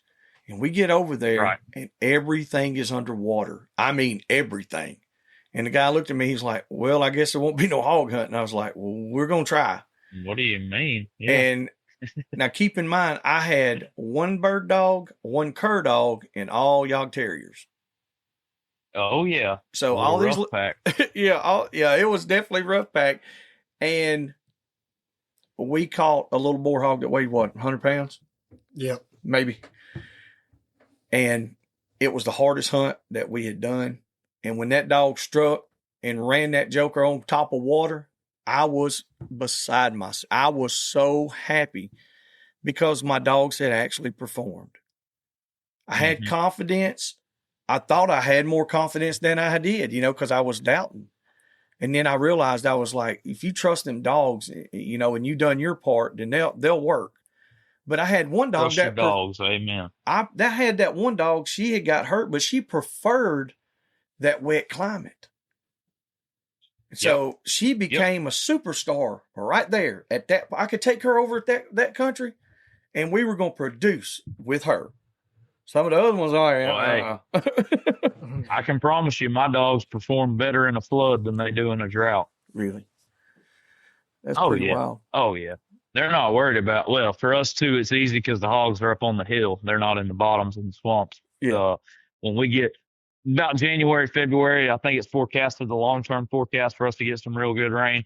Man, it'll be super, super cold, and we'll have a lot of water on the ground, and it'll just be like shooting fish in a barrel in that time. But when it's dry, they're laid up in the only water hole, that might be on that old dried up creek bottom. And, it's different. I'd rather hunt wet than dry personally. Just my dogs in sick conditions, they're going to do a lot better. But they pick their heads up. They're not trail dogs. Most of my stuff is my best dogs are 5 to 6 hour noses. I've had them take almost a 6 hour track off a camera and jump it, but that's the coldest the coldest that I ever know that I've trailed anyway. I got you. We talked to some guys a while back, and they were amazed that cur dogs would even take a 3 to 4 hour track. I was like, no, there's some take older than that. They're like, man, I've never seen it. If they don't take 3 to 4, they can't stay. Well, that's what I was like. Well, I know for a fact, like we've been to some places where it was 6 hours, That doesn't mean like, oh, it was the greatest show on earth, but they took it and we had the hog at the end. They might have had to trail that thing. I've got 2 dogs that have consistently taken 5 hour tracks off the camera, but most of the rest of my stuff, like you said, it's going to be 3 to 4 hours noses. Yeah. And I've got 2 dogs that have been on some 4 hour races. The rest of them are probably 2 hour max dogs once they're jumped. You know what I mean? Mm-hmm. They're not long-term dudes, but then again, if we've ran one 2 hours and hadn't put him across the boundary, we've probably done pretty good. Yeah, that's where we come in with the dead with the running dog stuff. Is we had some that wanted to run all day long, so I was like, okay, we'll just run them. Well, I'm not worried about it. We get some, man. Like one day we had one that probably ran a 20-acre tie pond for at least an hour and 15 minutes before we bait him, just running loops in there. Never would break out. We're standing there in the pine trees just waiting. And they'd go a few minutes. You'd hear a yo, yo, yo, a little bark again. And they'd jump him, run for a few minutes. He'd squat. They'd trail him back up, jump him again, and he'd run circles and never left till we finally bait him in there. And them hogs are a trip, man. But they do get trained. I mean, those big boars, if they don't run a circle on you, he hadn't been dogged too much, and we're probably gonna catch him. Yep. he doesn't have the smarts that one that's been being dogged does, but I like them when they run circles. They get intelligent, man. I mean, I enjoy it. You turn out and bay one in 10 minutes, it's kind of boring, but man, you have to run one a couple hours and maybe pack a fresh dog in, pick up a behind dog, and maybe they're bayed 20, 30, 45 minutes, an hour from somewhere where you can get to them, and that's what makes the hunt for me, even if it's not a big old hog. Those dogs sitting there and baying for an hour or 45 minutes for you to get to them, I mean, that's what really means something. Oh, that keeping them bayed to me is, I feel like that's where a lot of folks, their dog, and I'm not hacking on nobody. I ain't talking trash. I'm just saying in general, a lot of dogs don't have that stay bayed. Right. And I don't mean like older 20 gentleman. minutes. Most of my dogs come from, he would say there's 2 different things. You got stick, and then you got the bottom. And he would call stick, how long are they going to run him and pursue him? And the bottom is how long are they going to stay bayed? And that's the way, at least I've been. Ours is definitely 100% opposite. Yeah. Ours is opposite. Stick is how long will they run with, or how long will they stay bait with him, and bottom is how long they'll run him. Right. That's crazy, Right. ain't it? And I think hog hunters getting a lot of arguments because we use different terms. It don't matter. It's all the same thing. Yeah, at the end of the day, it's the same. Exactly. It is the same thing. But I've just been in that before. I'm like, man, we're talking about the same thing. We're just using two different words for it. Sure. I mean, and it's so old and so forth. But yeah, that's for me, where my cur dogs shine, where I think, some cur dogs lack. I've seen some that are far outpace mine, but mine have that stick where they're going to run one longer than what I'd say your average Catahoula or blackmouth that I've been behind. And just what I've seen. How long was it? Is average, you would say? Like from what you've seen, hey, guys, listen out there in the world, we're not talking about your dog. We're talking about it. I'm talking about the average in my area in Northeast Florida, Southeast Georgia. That's where I'm talking about. From what you've seen. That's for me. I mean, I've had dogs too that are 20, 30-minute dogs. Okay. Yeah. Once you jump them, they're not going to run them very long. But in order to consistently produce quality hogs, I think you need an hour minimum. I like to see those dogs that'll go a couple hours. I've only personally have owned two, I guess maybe three now. He's a little older and has done some long races that have went over a 3-hour race. And when I say a race, that means after the hog was jumped and put on its feet, that they've ran it for that long before either losing it or being pulled off of it. But for me, as long as a dog will do at least an hour, I'll feed it. That's kind of my cusp. If it won't run and pursue once jumped for at least an hour, I'm probably not going to keep it. I got you. No, and that we're the same way. And not to say, like I said, my dogs quit hogs from time to time. I lose them just like anybody else. Oh, yeah. It's you can look on social media and my pictures look great, but I promise you we lose just as many as we catch. We get out there and jump them and they smoke us across the boundary, or the dogs can't put enough grit to stop them, or XYZ under the moon. But I do expect if they can trail the track and jump it, that they run it at least an hour. That's kind of my minimum. When they're 12 to 18 months old, if they're doing 30, 45 minutes, I'm happy. They get over that, I want them to be for sure an hour plus. Hour to 2 hours. Like I said, my average dogs are hour to 2 hour dogs. My exceptional dogs are 3 to 4 hour dogs on a race. And most of those 4 hour races, we didn't catch those hogs. We ended up putting them across the boundary or pulling off. But I've caught them at a later date. That's the way it is with us. The longest races, they generally get out on you. Even though you've done spent half the day running them, in the end you don't catch them. But at the same time, we catch them, we run them again. So I'll give you a point to my friends from down south. So some of my buddies down there prefer a dog that has that stick bottom, as you call it, to just stay running one and finish it out. Well, there's some of my friends, if they run that hog more than 20 minutes, they want those dogs to quit, because we'll just go find another one. And depending on where your area, where you're hunting, once again, asking about the dogs you're hunting behind, what does your area need? What's the most efficient to either catch or eradicate game in your area, depending on what your goal is, determines the dog you need. Down there, really and truthfully, if I had dogs that run one more than an hour, I probably am wasting time and wasting good hunting prime time, because there's 100 other hogs on that property. Yeah, you can just move to the next one. But where I'm at, on a big boar hog, if you're going that night to catch a big boar hog and your dogs won't run him an hour or two, you may not catch him, because what are the chances of you baying him in his bed? At night, when we're hunting, baying him in his bed's a lot harder than it is during the daytime, because they're on their feet at night. Hogs are mostly nocturnal for us anyway. So that's just what I've run into. No, I feel like that's probably more along the lines of the constant instead of something that's not, because like you said, if there's a lot of hogs in the area, or if somebody has a high density population, generally, like you said, those guys, we used to run the rough dogs all the time. I didn't want them dogs running a hog for 4 hours. I mean, why would I want that? Heck no. When I first started hunting, if they ran one for 4 hours, I'd be like, gosh, something's wrong with my dogs. The first time that we walked to, I think it was 680 yards where they had it stopped. I put it this way, I was almost dogless because I was, not just me, all the guys that hunted, we wanted to know why. Because, like, when we jumped them, you had 200 yards to stop that hog, and we were done, you know? Like, we were dumping on top of them. Well, that's not the case now. Everything has changed, you know, from where we're at. And so it's... Yeah, absolutely. So and it depends on the style of the dog you like to hunt, too. Exactly. Because some guys, like even though you got a lot of hogs, they want to hear a race.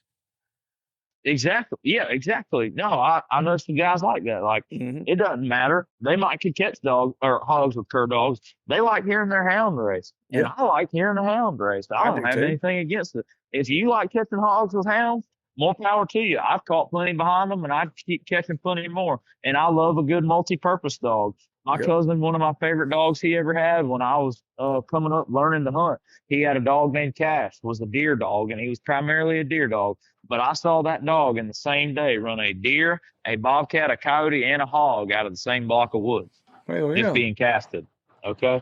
And, you know, that's impressive to see. And we caught hogs behind that dog on accident, you know, just casting them in an area with a good deer stand, and they come bait, and we go in there and kill the hog or catch the hog. I mean, it's awesome. You know, I love a hound race. I'm not opposed to any good dog working, and I hope that any person that runs their dogs enjoy it. You know what I mean? I'm not against any type of hunting. I love them. I've seen good walkers, I've seen good plots, and I've seen poor ones of both. So. Yep, I agree with that. And cur dogs and bulldogs the same. Yep, I've seen some cur I've dogs. culled as many as I've fed. I probably culled more than what I should have at certain times. Right. But at the same time, you know, I was like, that's what makes you into who you are and what you know by learning. But like you said, there's no breed is perfect, and I mean. No matter what, and I've had a lot of different breeds. I've got a lot of different breeds right now in the yard, and I mean, even the diversity that you can find between bloodlines within a breed.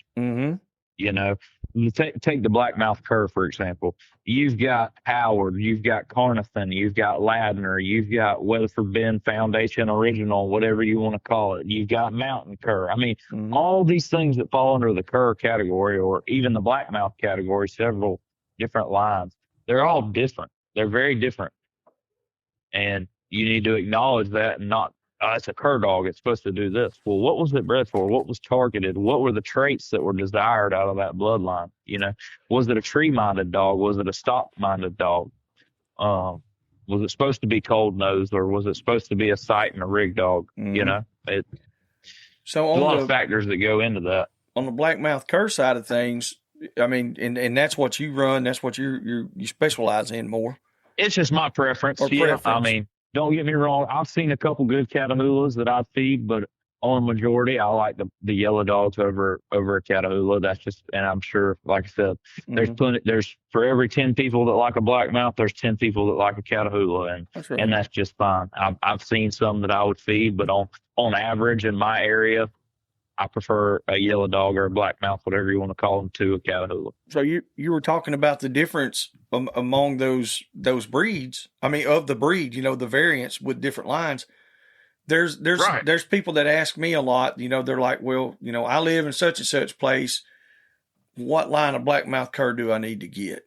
Run through that right quick on what you know as far as, you know, which bloodlines seem to be better for certain usages, if you will.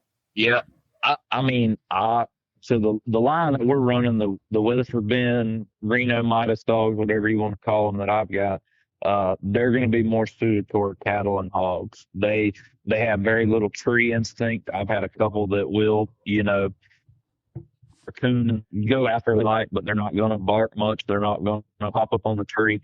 Versus you've got your Ladner dogs that are going to be more tree minded. They're squirrel dogs. They're going to be my friend's experience, I've never owned a ladder, but they're going to be your big game, your hog dogs. They're going to be your tree-minded coon and squirrel dogs, and that's from what I've heard, not what I've personally experienced. So I'll make that claim. Mr. Steve Howard, they've got the Howard line of cur dogs. Oh, yeah. He's over there in South Alabama. Those are going to be your big dogs. To me, they bear that Florida cur resemblance of a red bone and bulldog. They're big, stocky dogs, heavy boned, and those dogs are great for blood trailing. I want to say they have a fairly decent tree nature as well. They're fairly athletic. They're, like I said, a bigger frame dog. For me, they're a little large, but Steve's a great guy. They've got their dogs that are well established. Then you got like that Conathan blood. I want to say it's from the northeast or northwest. I can't remember. Howard Conathan, if I'm not mistaken, was the other big blackmouth cur breeder. Mm-hmm. And those were your big red dogs too, to me, that kind of resembled red bones. And those are the variations I know about it. But the blackmouth cur and a Catahoula, in my opinion, are no different. They're both line-bred American mutts. And they were a culmination of what was in their area that conformed to a standard, and then they were bred amongst that standard from a variation of breeds. And it's the same reason that they have all those breeds in them, that you can't breed them as tight as you can, per se, an American Pit Bull Terrier that comes from a heavy bred game stock line, because the gene pool is so much bigger in these cur dogs because they're a culmination of a mutt, essentially. That's right. That's my philosophy on it. What I know, my little bit of history, man, I've forgotten a lot of things, but that's my basic blackmouth cur spiel. You can look on YouTube. My buddy Dave did a video, Mr. Bob Owens, talking about the dogs behind Weatherford's Bend and what was formed there and what came. Like I said, they were a culmination of the dogs that were around, and they were refined to a standard and a consistency. And that's really what they are. They're an American line-bred mutt. Mm-hmm. And I feel like that's if people would take that into perspective, and that gummer's raining like hell now. And oh man, it is coming down for y'all. I could hear the 10. Can you hear it? Yeah. And I mean, it's insulated with a. We're inside in the office. Like it went from, like I said, like single digits. What, Monday? Mm-hmm. Tuesday, Monday and Tuesday. Yeah. It's 65 today. Thursday. Great day. Yeah. Sweating today. Yesterday morning it was like 34, I think. Yeah. Yesterday morning, 32. Pretty good yesterday. 32 or 34, and then this morning it was 65. So, but right. Yeah, it's we got some pretty heavy weather coming along. You got how about a good hunting story or two before we? Let's see, a good hunting story. Oh, it would be a good one, man.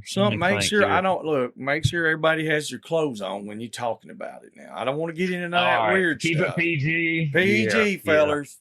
Yeah. None of those Fargo crazy nights under the full moon. That's right. I know Grinner God. Right. They don't call him Grinner Godwin for nothing. Yeah. It was funny. Melody, his wife, had sent me a picture a while back, and it was me and my cousin in the back seat of Cody's truck, and we were actually leaned over. Our heads were touching. We were both asleep, hog hunting one night. It was 6 or 8 years ago. You know what I mean? And we were just knocked out in the back seat. And she's like, the caption on the picture said, "Heck of a hunting partner group," or something like that. You know what I mean? It was funny. Anyway. God want to keep you out all night now. No doubt. I've heard you talk about that sleep driving before. I've seen here. That firsthand. Yeah. Firsthand. Listen, brother, I have sleep driven myself, and I have seen that sleep driving. Let me just tell you. It makes you nervous. A good hunting story, though. Mentioned that 350-pound hog that we caught, man. That was that's the biggest hog I've ever caught. He was a bar hog. We caught him on some private property. A friend of my uncle's was letting me hunt their place, and this was kind of when I was really first getting started. I want to say we caught this hog back in 2019, somewhere around there, and I was really just starting to have a decent pack of dogs, and this place was kind of interesting. So it's actually in Florida, and there was a lot of bears there. Mm-hmm. So at the time, my dogs didn't really mess with a bear. It wasn't wasn't much of a thought to them, but we had some times when they barked at him in the box. It was actually early 2020. I just looked at the picture, and and they would mess with them. But this place was ate up with bear, man. So we were constantly out there. You could put out some corn or you could put out some motor oil. You'd be better off hunting the motor oil because there was bear everywhere. Yeah. And just overrun. Well, one night there was an old catch pen, and these guys they would feed this pen up and they would trap hogs in there and they castrate them and turn them loose. Well, or they kill them and raise them, however, whatever they decided. Well, this thing hadn't been used in probably 15 years, at least 10. Trees falling on the fence, but there was still 2 gates. So we'd run a camera next to one of the gates where we knew if we put a dog out and we had hogs on camera, we could trail that direction at least. We had a direction to go. It was just convenient. Like I said, it was still there. And so we pulled up to that catch pen that night, and we knew we had been having hogs there. There was no cell camera there. It was just a regular camera at the time. And so we kicked the dogs out. And a couple of them go in there, and they go about 150 yards, 200 yards behind this catch pen, and they start baying. And we're like, oh, yeah. Well, the baying shuts up directly, and I'm like, that was kind of weird, you know. They went off, and they were making loops out there in this creek bottom. Well, about that time, me and my buddy James are sitting there in the truck, and we had another friend there with us in another truck, the property owner. And I told James, I said, man, there's something in the bushes. I hear something. He said, flip on your high beams. And about the time he did, there was a hog standing about 50 yards in front of the truck. Maybe 75 at the most. And it was a big old tall sucker. It was that big hog.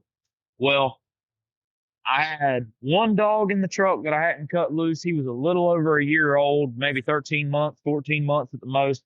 And there was another jip that had got hung up on the outside of that catch pen right there that was just trailing around. So I turned that male dog loose, and he went up there and went in the bushes about 30 yards, and he woo at that hog. And a little bit of preface on that male dog and the one that was out. Neither one of those dogs had ever stopped a hog on their own. So They had never bayed one solo or caught one by themselves. They had been on several bays and several catches, but they hadn't done it by themselves. So that male dog starts taking the track and moving the hog, and we've got this other hog that was going the opposite way. There was multiple, had to be standing there eating at the time. So this little young jip, he was 11 months old, and I think he was 13 or 14 months old. She goes behind him. Well, in that meantime, this other dog that ended up getting cold was pretty sorry, and she quit that hog, the other hog. So I picked her up, and we went on. Well, these 2 young dogs that have never bayed one by themselves, they carry that track. I want to say it was 1.1, 1.2 miles, somewhere right there, as the crow flies. So further than that, about 30 minutes, and they come bayed, every breath, hammering. I mean, 2 young pups. Like I said, to me, pups, until they're 2 years old, I call them pups or juveniles. Well, they're bayed, and I'm like, oh man, this is awesome. So I took my Rico Bulldog in there at the time, and my all-time favorite bulldog that I've ever owned, favorite dog I've ever had, period.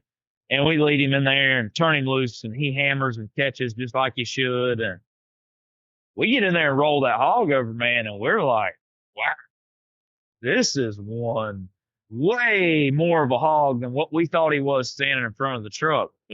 So we get him out, tie him, take all pictures, do all this. Well, the following day, our buddy that was the landowner, he got him home that morning at daylight. We're talking 2-3 o'clock in the morning at this point in time. We get him drug out and all this.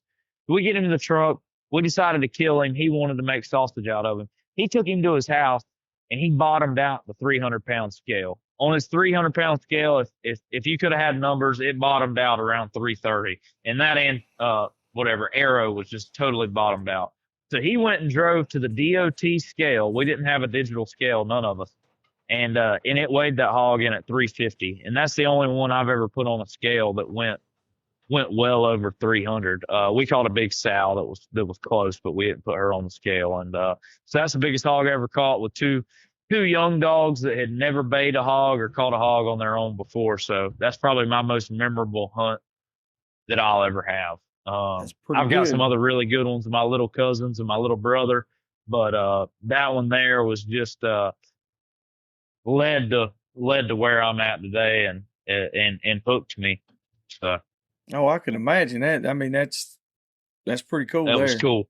Yeah, that's Like I said, I pretty was a novice, sentimental. what I would call a novice at the time. Very, very, very, very sentimental. There Yep. you go. Yep. And my uncle that was his friend has since passed on and so on and so forth. So it's a very very sentimental thing that he hooked me up with that family and was able to hunt that place and do all that and make those memories. So. Yes, sir. Yeah, that's especially coming from a couple of dogs that just not a lot of experience or anything like that. Joey, I had one dog that was worth a crap in the box that night, looking back. And I say two. One was that male dog that bayed that hog, and the other one wasn't in the race. Huh. So, aside from that, at that point, I was a very novice in my career. That Cody was nice enough to let me get one of his old dogs and train a jip off of her, and that kind of started my pack. And Sweet. like I said, aside from that jip I trained off of her that night, I didn't have anything else at the time that was really notable. So man, it's that's awesome. It's good to remember where you come from, Yes, without a doubt. That I try to preach that all the time. I'm like, the guys that got you started, or that helped you, or that were just your friends. I mean, the people that give you the good dogs, or help you with some properties, or give you something. Those people are always embodied in your mind and in your life. What about that guy that stayed up all night with you and didn't even have a dog? You got to remember them guys too. Oh yeah. Yeah. I mean, my best friend James that I hunt with all the time, he's got one dog, a female, and he's got one pup that he kept off of the breeding we did with my male and his female. Mm-hmm. But he's been there for me more times without a dog than I can tell you. You know what I mean? And he's got one dog, but that's my hunting partner. Amen. You know what I mean? That's right. We hunt together. My dogs are his dogs. You know what I mean? He can handle any one of them. If I really needed somebody to come take care of them or vet them or feed them while I was gone or out of town, I mean he knows them like you do.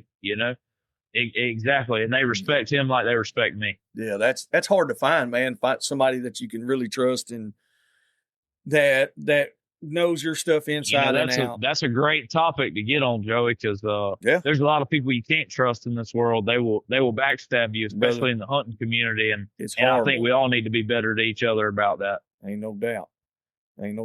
That's one of those things that I seen a lot of camaraderie while I was in Fargo. I've been there a couple of times. I've seen a lot of camaraderie. A lot of guys that they don't really hunt together all the time, but they didn't mind going over there and helping somebody, or if your dogs got over on their property, it wasn't like a huge ordeal. But I've also seen the negative side of that. While we were there the last trip, they actually had a bear treed, and we're going into it, and it was just right across the line. And those guys were like, nah. And it was these young dudes, and they were talking to Mr. Morrison, them 80-something years old. No, man, y'all can't go in there. If we do, we're going to do this and blah, blah, blah. And I'm like, bro, that's not the way to handle that. That's not the way to handle it. And I'll say this. In this day and time, you will get further. You catch more flies with hunting. Mm-hmm. You know what I mean?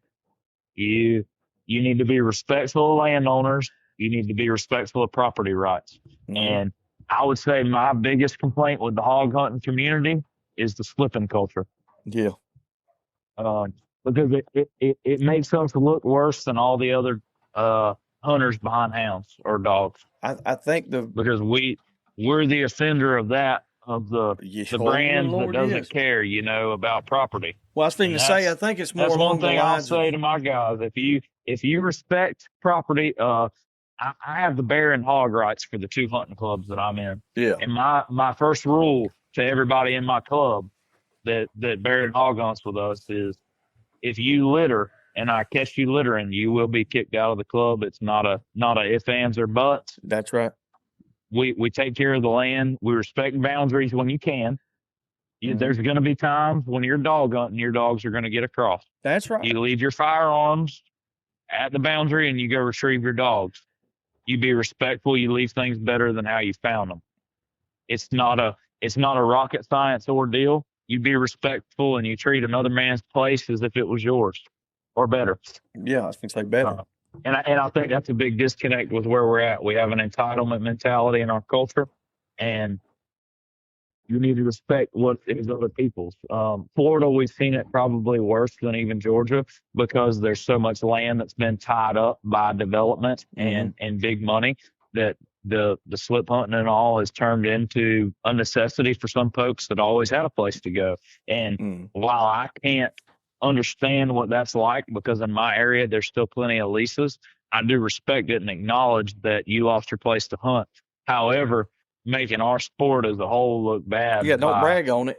Disrespecting property rights, cutting fences, gates, letting people's cows out, shooting cameras, whatever it may be, it makes dog hunters as a whole look bad. And I promise you, with being cordial and talking to landowners and speaking to people and telling them what you do, you will lock up more property, more leases than you ever would if you're just going to say, well, I'm going to hop the fence anyway. And you've got to put what we do to out in the front. We're helping in invasive species as hunting hogs. That's your number one with the anti-hunters. We're helping an invasive species for agriculture. Number two is you're helping landowners. If they grow pine trees, if they grow agricultural crops, you're helping them. You need to focus on that, and you need to be respectful. If they don't want dogs on their land, you need to keep dogs off their land. And it's nowadays with our training and tracking, like I said, there's going to be times when it happens regardless, but we can avoid 90% of those conflicts, and we need to do so as a whole to keep ourselves in the public eye as a respectable community. Dog hunters are the biggest target, and I think hog hunters are at the bottom of the barrel on that because of what we post and what we do. The bear hunters may be a bigger target than us just because people have more sympathy towards the bear, but I do think that we get looked on as the lesser of dog hunters because of how we conduct ourselves and what we do with property and the game. Without a doubt. That and the entitlement thing, like you said, that's something that is rampant. There's it's a cancer in our society. It's like that here. All right, just the same as it is where you're at. Say you guys got 2 hunting clubs that you're in. So I've got one. I pay X amount of thousands of dollars every year to have that lease. And the guy that lives I work 5 my ass minutes off to pay that lease. Yeah, and the guy that lives 10 minutes down the road or 5 minutes, he thinks that he should be able to hunt it too, because he used to go over there and hunt it all the time without permission. And then I'm like, well, you can go over there and hunt with us.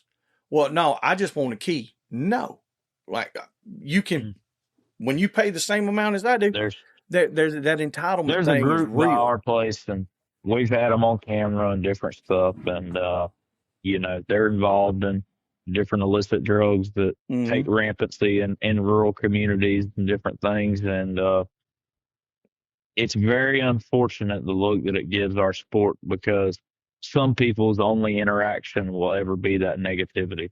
They might not ever meet the guy that's put 20 years or 30 years or 40 years or his whole childhood that started with his daddy's bloodline, that's still running the same hounds. He might meet that sorry sucker. And that's what sucks for all of us is that, it sure does. A few bad apples can ruin it. And I think the peer pressure needs to increase. So if you're doing things the wrong way, if you're being sorry, we need to oust you as a community and not allow you in the fold. And I truly believe that. I just wrote an article in Tusker's magazine, and I literally touched on that subject there. I was like, have people lost that in our hunting society? Because like they have, there's no respect. Yeah. Now I've had guys call me or message me and it's like, hey, bud, that thing that you said, it's kind of on the border of being offensive to certain people. And I'm like, bro, I didn't even know. Like I I didn't know. Like, I wasn't trying to offend anybody. No, that was the last thing. So what did I do? I didn't say, hey, go screw yourself, whatever. I don't care, or F you, whatever. No, I was like, hey, bro, I'm going to take that down. I'm sorry. And they're like, no. It's nothing. Like, we're looking out for each other. I've also been on the other side where I've called people and I'm like, hey, man, like there was a group that was right here local and they were putting training videos up and talking about where they were at. And I was like, guys, don't do that. Oh, man. Because like we cannot have a live hog. Man. Yeah. And you know what? They were like, well, you mind your own business. My thing, and I don't comment on a lot of things that I wish I would. Mm-hmm. But the guys posting videos of dogs in pens and hammering hogs and looking poor and up against hog panel. I mean, guys, we've got to do better as a whole. I don't condemn you for that because we all know that we've had to start somewhere, and you've used a hog that's in a controlled environment to stimulate and train a dog. But there's certain things that the folks that aren't involved in that don't need to see. And we need to do better about policing our own community. We've got to show our culture and our heritage. I think Dean Ross was a spokesman about that, about we have to showcase it. But I think that you also don't showcase it in a negative light that allows for that harping on the negativity of it. We can't be ashamed of what we do. We can't be ashamed of it, but we also have to showcase it in an ethical and positive light. Let's look at it. Let's say it like this, Ryan. We all, for all the adults out there, we know how to make babies, right? We know where babies come from. Are you going to video that and put it on there of you and your wife? Probably not. Exactly. You see what I'm getting at? So there's some I guess things, these days it depends what they'll pay you, but not me. You know, I don't know. Let me say it. But no, that's the way I kind of look at it. Some things are better left. As the young and everything's for sale. You know what I mean? But you know, it's like sometimes we all know where things come from and how things happen. But do we need to promote it? Do we need to showcase that? We talked to a guy last night. Let's take a picture of that beautiful baby, but do we need to show where that baby's made? Probably not. Exactly. We talked to a guy last night, and he has some bulldogs, and he was talking about somebody he knows, and he's this guy in this position, and we all just looked at each other, and he said, "Well, you know how it is. It's understood," and we all just laughed and like, "It's understood." Like in there. Yeah. It's just understood. That's it. You either get it or you don't. Oh, great day. If you don't know, that means you're not in the club and you have no business knowing about it. That's right. If it's something when somebody, you know, like we talk about the bulldog stuff and let me tell you, I had a guy just come straight out, message Nate. He's like, "Hey, I know y'all guys fight dogs." I'm like, "Whoa, what are you talking about? What the hell are you talking about, dude? What is your problem?" Yeah. And he's like, "Well, I'm just saying, like, used to." No.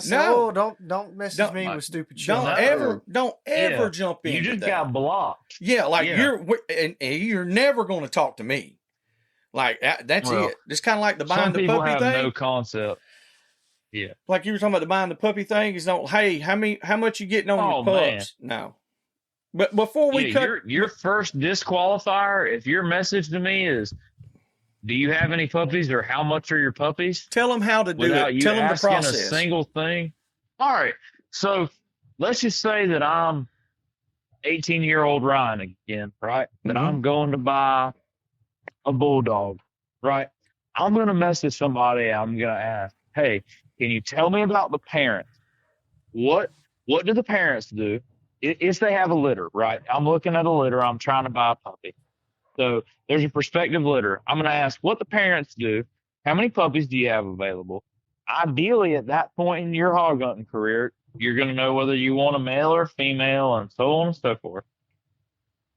What do those dogs do? Where do they come from? How long have you had them? What's their style in the woods? Do they have good lung? Do they have a good bite? Do you have to brake stick them? Are you able to tone that dog and it comes off the ear of a hog? If so, I probably don't want it. There's going to be other things that classify them, but you need to ask questions. Be intentional. Be decisive. Know what you want. And ideally, if you don't know what you want, then you need to hunt some more before you get dogs. Mm-hmm. Lord, yes. And that's, I mean, that's an epidemic. And hindsight's 2020 to everybody listening to this. I did not do it the right way. Like I said, I should have followed Cody around for 2 more years before I ever even fed a dog. But did I do that? No. Mm-hmm. Well, I mean, and that's a lot of us were the same way. I'm guilty to an extent. I made sure I had a solid full year before I even decided, like, yeah, I want to do the hog dogs, blah, blah, blah. I already had dogs. I had bulldogs and stuff. And for another year after that, but like I said, I was also grateful. I was also in a good enough position to have some bulldogs. So I was of value to that group as well, to an extent. But I also listened to them. You could offer something. Yes, and from being from the bulldog world, I knew to shut up and listen. That into getting into hog hunting, yeah, is if you don't have a place to hunt, you don't need dogs. No, if you're relying on somebody else to provide you a place to hunt, it's not time for you to have dogs. The first property that I got, I called Clay and Aaron and them. I said, "Hey, man, there's a guy that wants us to come hunt this spot," and literally that same day that we went to that property, I got my first dog from them. They were like, "Here, this is your pup. Here you go." And when I say pup, like, this dog was already going. It knew what a hog was. It was still young. It was started. Yes, it well started. And it would find its own. And so I was blessed. Like, I was spoiled, but I went through the process. And that's how I feel too, Joey. I went through the process. I was spoiled, yet I also had to learn those lessons the hard way in a lot of ways. Yeah. And I think that's important to all of us, Don't short the journey. No. To get to the destination. I can go catch hogs most of the hunts that we go on now, but it wasn't an easy path to get there. Because I did the same thing. I thought, well, I know more than I did, and I was like, well, I can go hunt over here. I got this property. I can do it by myself. Let me tell you, I wasn't ready for it. Just because you have the property and you have a couple dogs you think are up to snuff doesn't mean anything. No, not at all. Until you go behind somebody that's been doing it consistently for a while. And I think that's what a lot of people lack. They just want to go hog hunt. Yeah. And you need to go. You need to learn. You need to learn dogs. You need to learn how game runs. If you haven't pursued game with dogs before, you need to learn how that works. I mean, I'm so thankful for being able to deer hunt as much as I did behind the hounds before I started hog hunting, and still get to do that. I've learned as much or more from some of the guys that we go and deer dog with as I have been guys that have been hog hunting their whole career and that I've got dogs from. You can take tips and tricks from every dog man, no matter what kind of game he's running. And I encourage everybody to do that. I do have a couple questions for you and Nate, though. Uh-oh.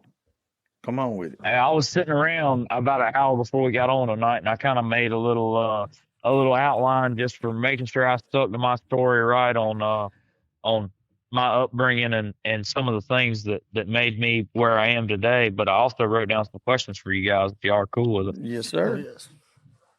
All right. So I've got 3. The first one that I want to touch on, though, is what is your favorite strain of bulldogs today? And I put today in air quotes as in dogs that have been bred in, let's say, the last 10 to 15 years, not dogs from the 80s, not bloodlines like saying, Chinaman, Red Boy, whatever it may be. What are some of your favorite bulldogs? And I know you guys have been more exposed to the game stock than probably I have. So what are some of your favorites today? So what if I told you I still got the Red Boy and the Chinaman stuff? So does that count? Hey, I believe you. That's fine. I'm just curious what it comes through. Seriously. Because I do too, Joey. I know. That's what I'm saying. Chinaman bred dogs. No, let's go to the new stuff. I'm liking where you're going with that, because that's what's here with us today, now. Yeah, what's here present, not what was in our parents' generation stuff that I'll never have experience with. What are the dogs? And most of those dogs what's from working those in the hog community are not going to work in the hog community. People, right? You talk to more people in the hog hunting world than I do. So tell me, what are the Bulldogs, what strains are taking the cake today? Nate, you got anything right off here? I want to preface with I have not been a good student of pedigrees and really anything. The only pedigrees I ever learned were Yog Terrier pedigrees. Mm-hmm. So most of all my stuff is just like just skim reading or something like that, or what was on the yard. Yeah. Or whatever we had. I don't know the stuff that we got from Chris Waxman, Macho Buck Jr. Okay. And no, that wasn't where Little Junior didn't come from him. Oh, I got that from the old man down south. Oh, okay. Yeah. That was Poppy. Yeah. But it came out of Macho Buck. Okay, yes. And then there was another dog that looked like in between those, and I think he was from Chris Waxman, or maybe one of them. No, that was from the same old man down south. He was 92 years old. Yeah. And I like those. That was a lot of Yellow John stuff. And Taint's yellow. Okay, the Yellow John. Joey Flowers has a dog that I've seen. Boogeyman. Boogeyman, and a lot of. That's Boudreaux stuff. Yeah, okay. I didn't know how he was bred, but I just know I had like newer pedigrees. I'd seen him a few times, especially with like TK Hog Dogs.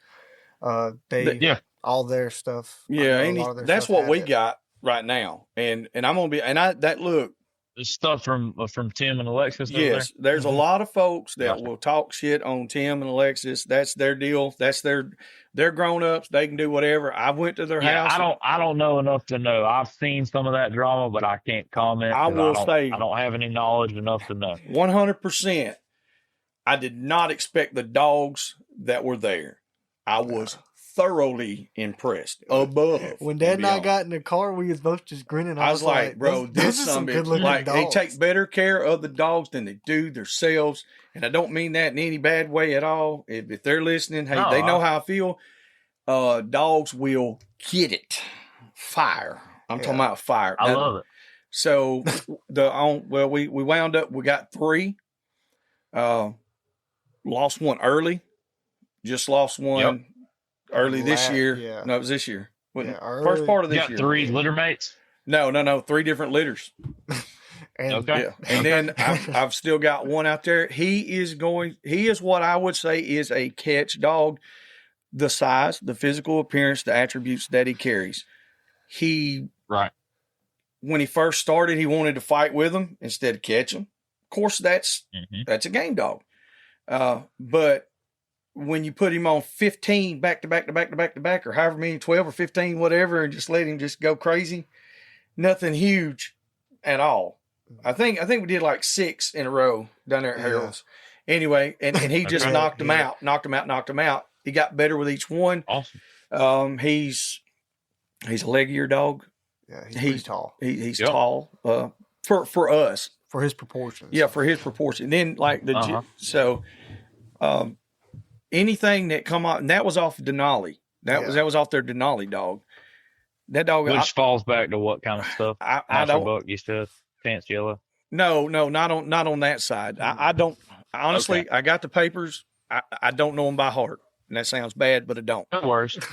No worries. But I don't. Just curious because I want to hear you and Nate's feedback. Like I said, y'all talk to 100 times the amount of people I get to talk to. All right. So I'm just curious to hear about that kind of feedback. Matt Vines is, he gonna be hard to beat. That Bama Line Pitts. I don't know if you know Matt. Pitts. I'm gonna have to look him up. No, I don't know him. He's gonna go back to like Iron Bobcat 2, a bunch of Norrod, red nose stuff. We had one. I'm not familiar with that Iron Bobcat. I don't. All right, you know Dave Williams, Southern Cross. Yeah, Old Family Red Nose stuff. Is that Iron Bobcat stuff? Those come from red way back in them pits. Okay, those come. I'm not gonna say all his because I don't know for sure, but I know he's got 1 or 2 that are from Matt right now. I talked to Matt last night. As a matter of fact, I think he's gonna try a litter. And there's nothing available to the public. Do not call or bother that man. Should have never. Yeah. No worries. No, I'm not talking about you. I'm just saying. I should have never said it.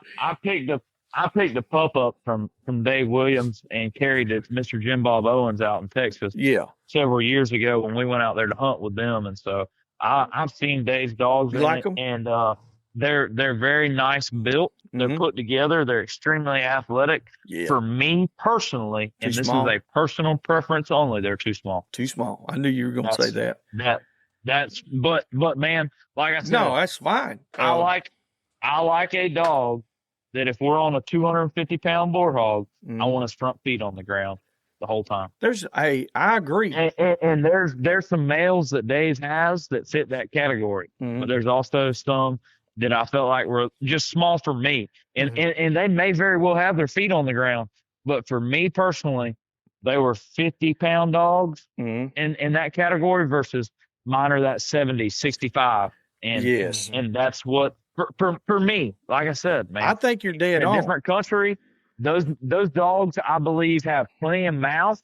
They have plenty of want to. That dog that Jim Bob got is fantastic, but for me, they're just a little bit on the smaller side. I think. And when you get looser and looser cur dogs that aren't as rough, you need a bulldog that can handle more of a I'm beating. so glad you when said you have that. cur dogs that pile up, it's different. You don't need as much of a bulldog. Cur dogs can cover up for a shitty bulldog. That's exactly what I want to talk everybody about. to hear. If you have cur dogs that are rank, you really don't have probably a good bulldog. don't know what kind of bulldog you have until you put it with a looser cur dog that's going to bay and literally let your bulldog take all of that beating. And that's the point I'm at now. My dogs are looser, and I've bred for that on purpose. And so I need a bulldog that's a little bit bigger that can go up there and manhandle that hog because my black mounts aren't going to take the beating, and I've bred that into them. And you'll hear guys, even guys that have been around game dogs for a long time, you will hear them say, "Oh, that 60-pound dog, man, it ain't blah blah blah." You don't think there's he probably won't last. You don't think there's 60-pound game dogs that didn't go the distance? There is. There's 70-pounders. You go back to Colby's, go back to Twister and Pincher and all them. Those were not 30-pounders. My uncle loved them Colby dogs. Dude, those were not 35-pound dogs. You couldn't get a match for a 73-pounder. Cowboy dogs are big. Well, the standard was set by for the ADBA, 73 pounds should be. We ain't gonna get into all that because that's gonna lead down a whole nother rabbit hole. But anyway, let's go into it, Joey. I want to hear you're talking about stuff I don't know about. I don't know anything about it either. I don't know much about it. I will say behind this, the ball, man. I wasn't born in a time where I got to experience as much as my uncle and people like that generation did. I just got to hear the stories. One of the baddest, when I say one of the baddest catch dogs I've ever seen was named Itty Bitty. She was gifted. She was gifted to me. She was cold as a tater. Like she was not a cur, but she was cold. But she was cold. Yes, she would not start up. Now, if another dog sunk into her, she was going to defend. She was herself. only defensive. Yes. So you could box her with whatever you wanted to. A little old yapping Yorkie that we had would whoop her all day long. And she'd just be running from the yard. But couldn't care less. Nope. Yep. But I have seen her catch stuff she shouldn't have caught. And she came in at a whopping 28 pounds. 28. Oh my God. That's how much is Jade right now? There's some yags out there bigger than that, ain't there? I ain't weighed her in a while. Itty Bitty's is a dog and learned how to make cast stone. Yep. He learned how to cast the dog up to, because she just was she broke her fucking legs. But the good thing about her was she would not get slung off. No. I mean, if she hung, she was just a rag doll there. We didn't know they was broke until we got home. Yeah, it was bad. She was bad. Like that some bitch is bad. That's funny, Nate. I'll give you that. So and we didn't know they was broke until they got home. Yeah, yep. Like I knew she was beat up, but didn't know it was there. I was like, and like you said, some people not good, and that's why I try to be kind of, and I probably shouldn't be that sensitive on it, but it's like I talk to guys about bulldogs, and I try to just be. And listen, man, I've probably made an ass of myself on this podcast tonight, but I can only tell you what a bulldog is and what I've been around. You know what one is. You've been to the places that they come from. You know what a damn bulldog is. Well, And some of these guys I've have seen never one that seen I've had to send 3 times to a no-eared hog before. Yeah. And that dog was already cut down and bleeding out of its mouth and teeth knocked out and so on and so forth. And he kept on going. And all I can tell you is that's what I've seen. But that's what any more what than they that, take. I'm just ignorant to it, you know. When you get one that I've bails been in out, the woods behind them. If you get one that bails out of your truck, sees a hog or whatever, and takes off running, and you get in these hills, and it's 2.5 to 3 hours before you can actually get to it, and it's been hung the whole time. You know what I'm saying? And you get there, and it just wants to go again. I've talked to guys that have hunted for 20 plus years, and they have never seen a dog like that. They're like, I've never seen a good bulldog that'll hang for 20 minutes. I said, what?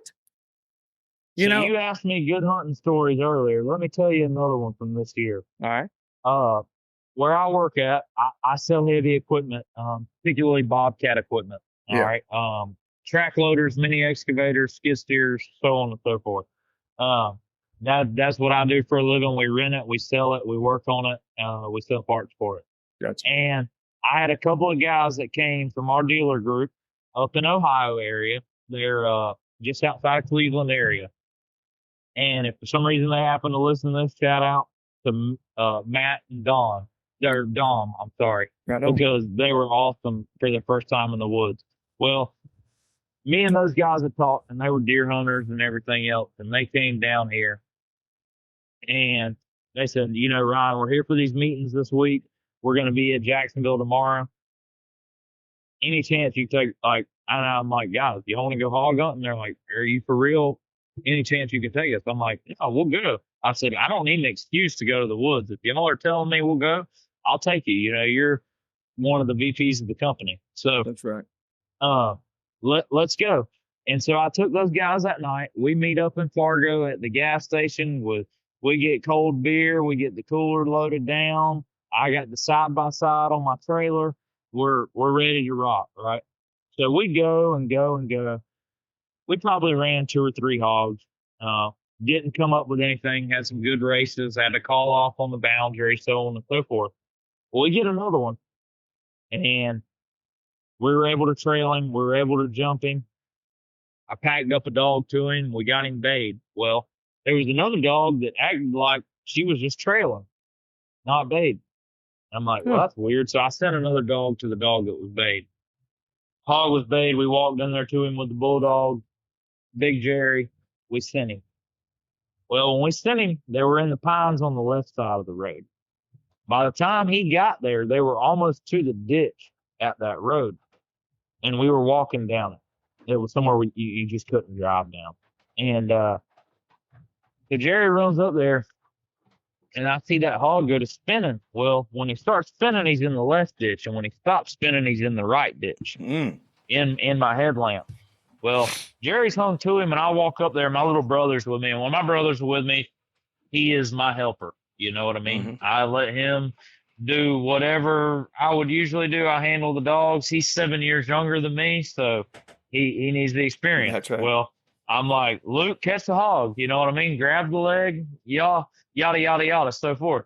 Well, as he grabs that back leg, I see Jerry, my bulldog, sitting there. And he's on this boar hog. He's probably 230, maybe 240 pounds. A good quality boar hog for in our area. As good as it gets, you know, in Fargo. Mm-hmm. And we go up there. Well, Jerry's very top right canine is poking straight out from underneath his lip. Mm-mm. And I see it just hanging. But Jerry's hung to his right ear, just like a champ. You know what I mean?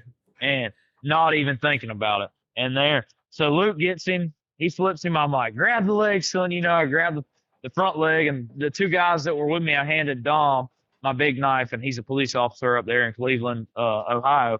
And I hand him my big knife. I'm like, stick him right here on the leg. I'm like, stick him now. I got to get my bulldog off of him. So he sticks him. This hog is bled out. You know what I mean? Done. Yeah. We have to take the brake stick to Jerry with that canine hanging out of his mouth and brake stick him off. Still as if he was hung to a fully alive, standing up hog with that canine hanging straight out his mouth. And that'll tell you what a dog is or isn't. Yeah. So amen. That's what I like. That's my story from this year. That's it good. was fun. That was those guys' first ever hog hunt, and That's a they good got one. to see it live action, as intense as it gets. Jerry was cut all the way through his front. Can't remember if it was front left or front right shoulder muscle, all the way to the bone. And I had another cur dog that was cut almost all the way through his shoulder muscle. And man, what a hunt! Those guys were blown away. They had been hunting behind bird dogs before, and they were just like, "This was incredible." The one my youth, and he said, "Jerry's my hero." Wow. Yeah. Ain't no doubt. I just think about it like that's my bulldog, whatever, and people give my dogs more credit than I do probably a lot of the time. But those guys being so blown away made it all worth it for me, man, in this hog hunting scene, because I took two guys that had never been in pursuit of game behind dogs aside from bird dogs, and we were able to catch a trophy boar hog and show them what these dogs do and how much we care about them. What we put into Jerry when we got back to the truck of our medical kit, right. our tourniquet, our staples, everything else. Like I said, Mr. Dom was a police officer. We actually had a stop the bleed kit because he was there in town doing training for all of our stores for stop the bleed. Hell yeah. And we used part of the stop the bleed kit on Jerry.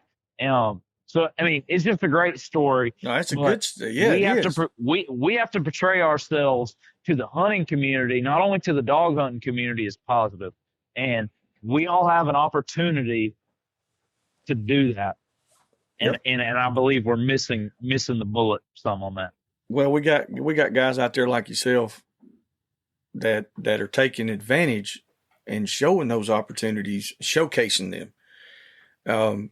We try to do the same thing.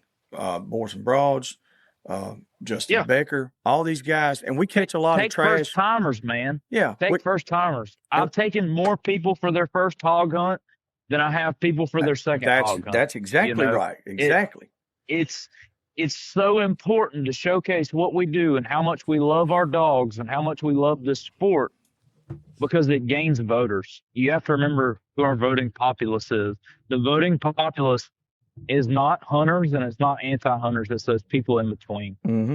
And I think that's where we're forgetting and missing is the people who are neutral. And we have to sway them. They got to go one way or the other. We're ethical humans who love our dogs.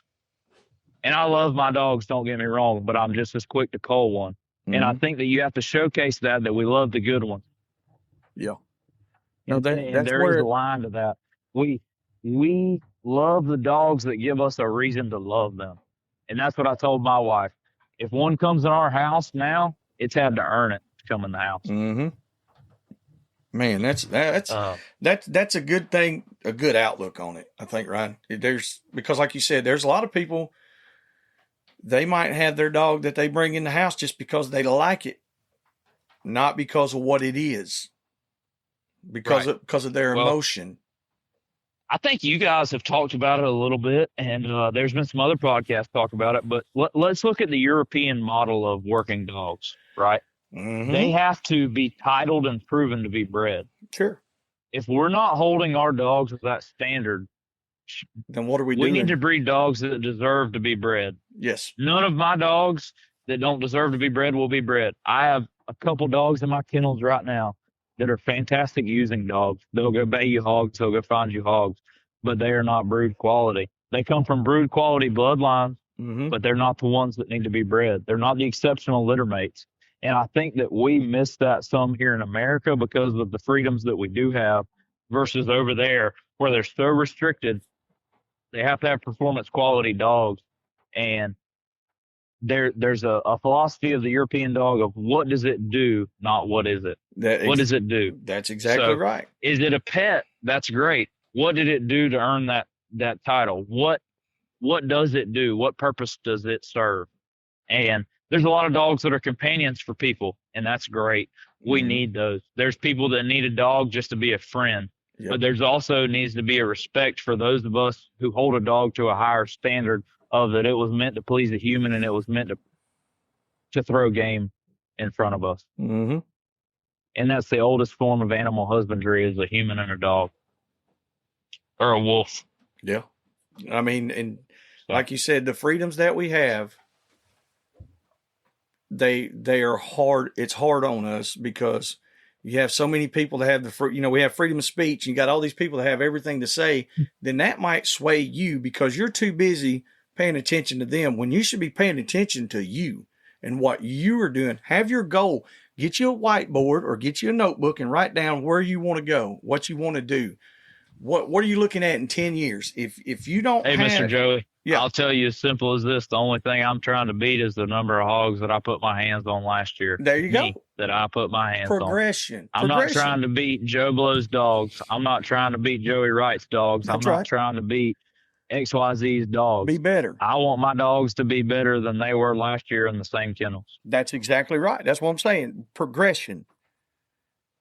In anything that you're doing, progression. The flip side of that, too, is I don't have any children at the moment. I have a wonderful wife, and I want to give her a shout out that the things that I do and hunt and raise these puppies would not be possible without having the amazing wife that I have, and a woman that's a partner with me and that loves these dogs as much as I do and holds them to the standards that I hold them to. That's also a very important notion. Yes.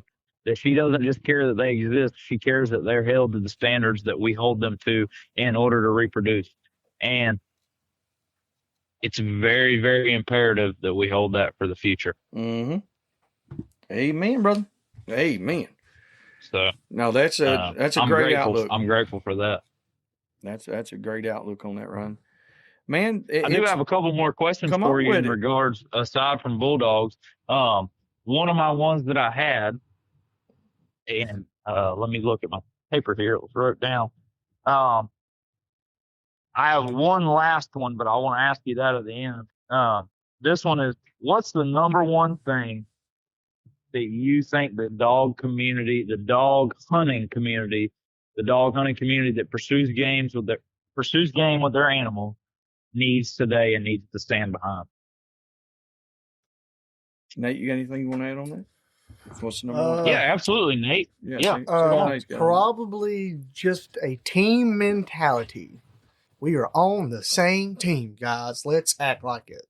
Let's be adults. I couldn't agree more, man. Let's be adults. If you don't like somebody, well, guess what? That's okay.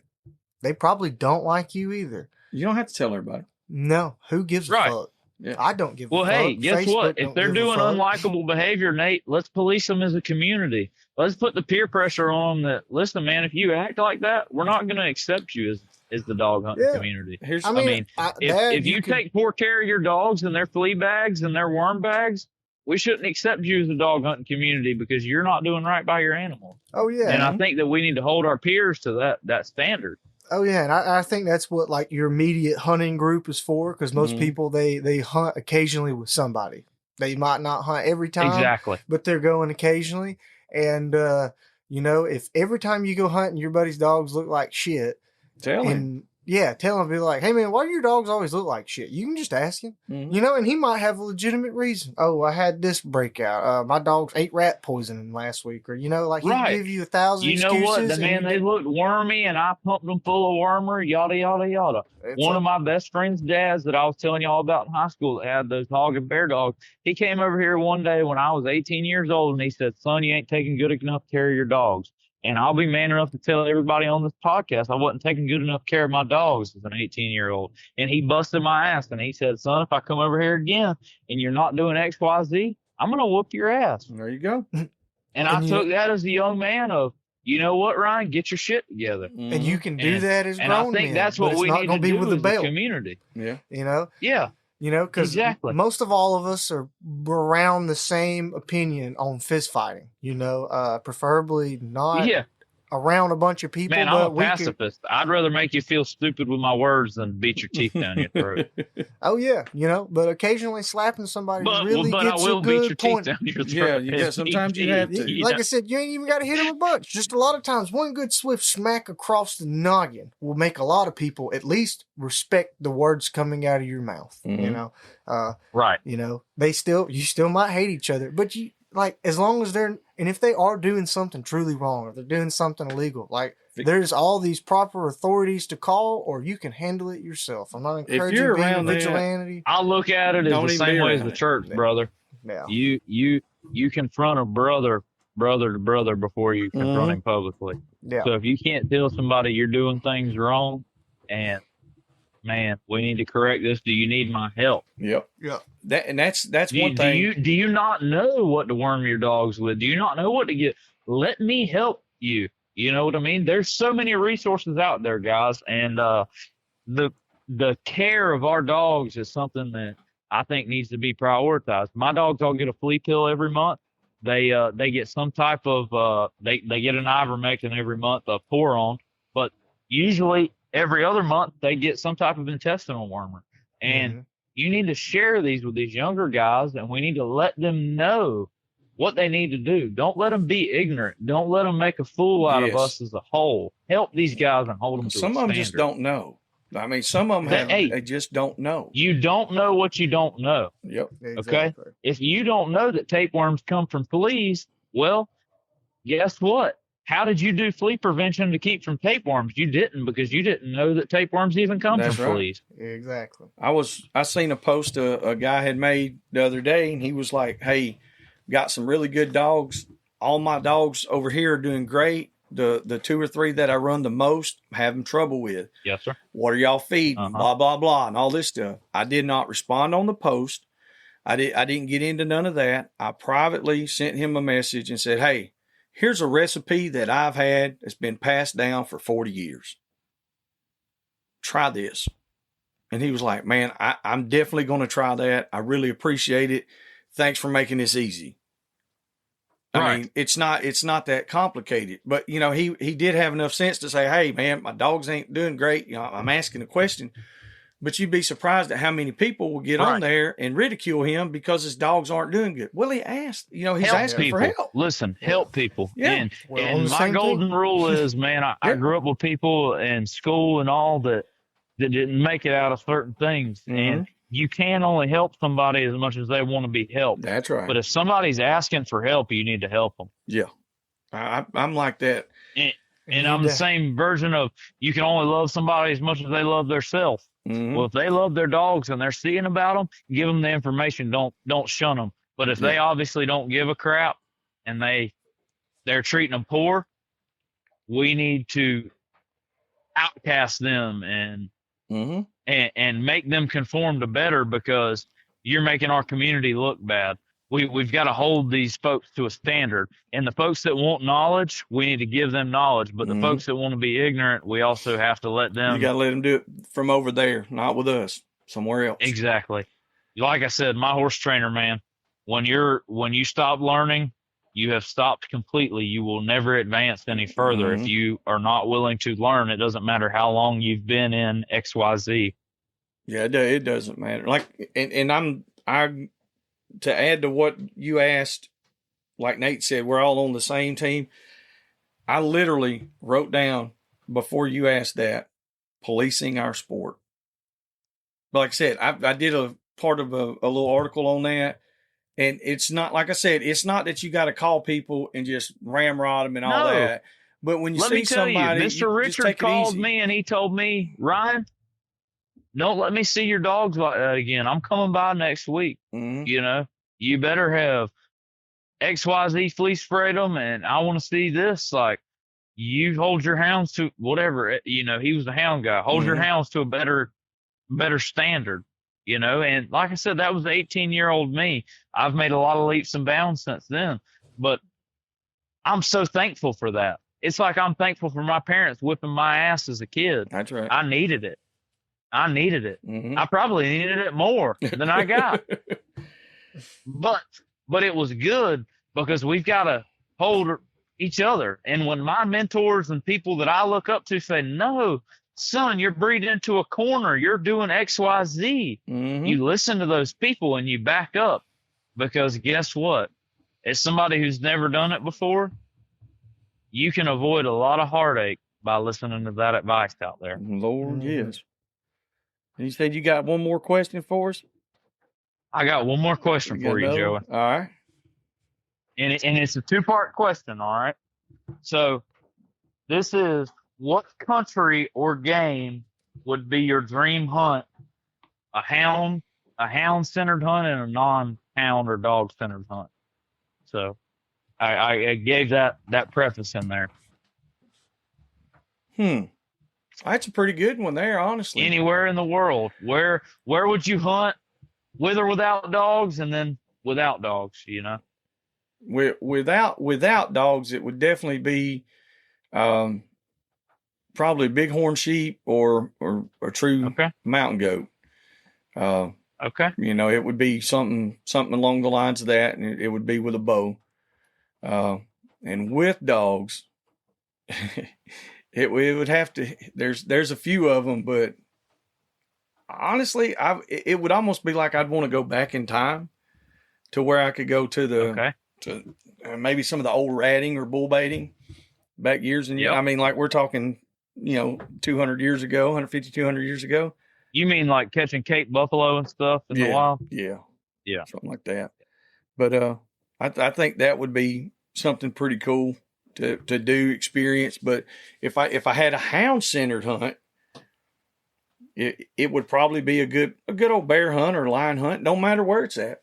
I just that's what it would be. If it was a non-hound hunt, it would be going to ground with good terriers. Yeah, without a doubt. Like if you can. No, I meant like a still hunt. Like spot and stalk, whatever, big game, all that. Yeah, I got you. Okay. Dream hunt with hounds and without hounds. That was what I was.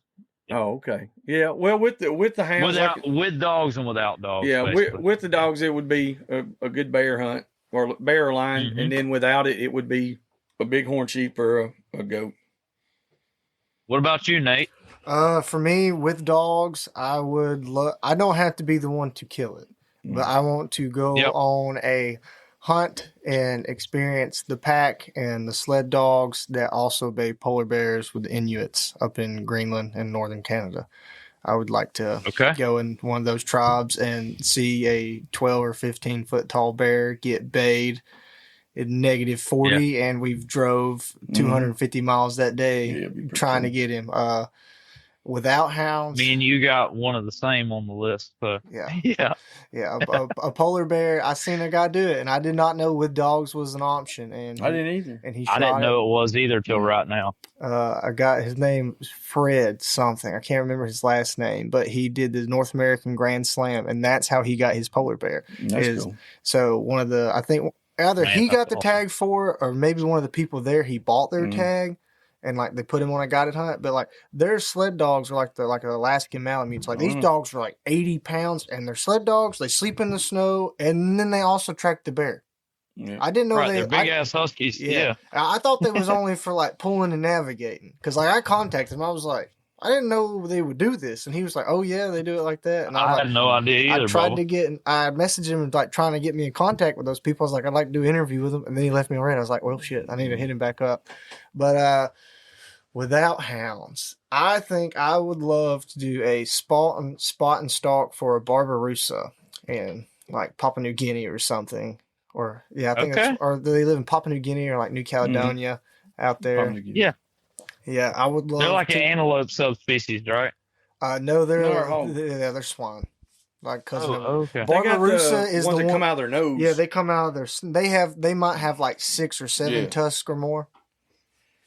They kind of look like a hairless. Yeah, they're a freaky looking warthog Eurasian. Yes, but they're like an island swampy marsh pig. They don't really have much hair. They're a little bit smaller hog. I think like a big boar is like 200 pounds. It's like a really big boar. Like 150. So those two. But if I couldn't do the polar bear, basically any form of big cat anywhere, I don't care. Whether it's a mountain lion or a regular lion, or like we're going and hunting caracal or any cat. Mine would have to be here. I just hate cats. Still hunt for me was grizzly or polar bear. Yeah. And then the hound hunt is so one of the ladies in our group, and it may be fantastic if y'all want to get her on the podcast, Miss Joy Hosker. Her husband was big into the plot hounds too, and they've got some dogs that they sent to Africa recently to hunt leopards, and I'd like to do the leopard hunt with the hounds.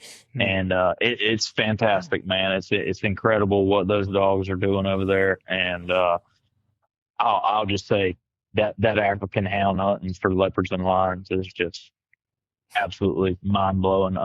We've got some mutual friends, obviously, with Baden and Troy and all of them, and I'm gonna go to Australia at some point and see those guys. But the African leopard lion hunt is just absolutely insane with hounds. Some of the footage is unreal. I don't know if you've seen it or not, but it's unreal. Yeah. We had a guy that just got back from Africa that come and stayed with us, and they were like, dude, they were treeing monkeys. It's pretty wild. No, these are like African it's villagers. Unreal. They have village dogs. Yeah, it was with the Hadzabe tribe. Yeah.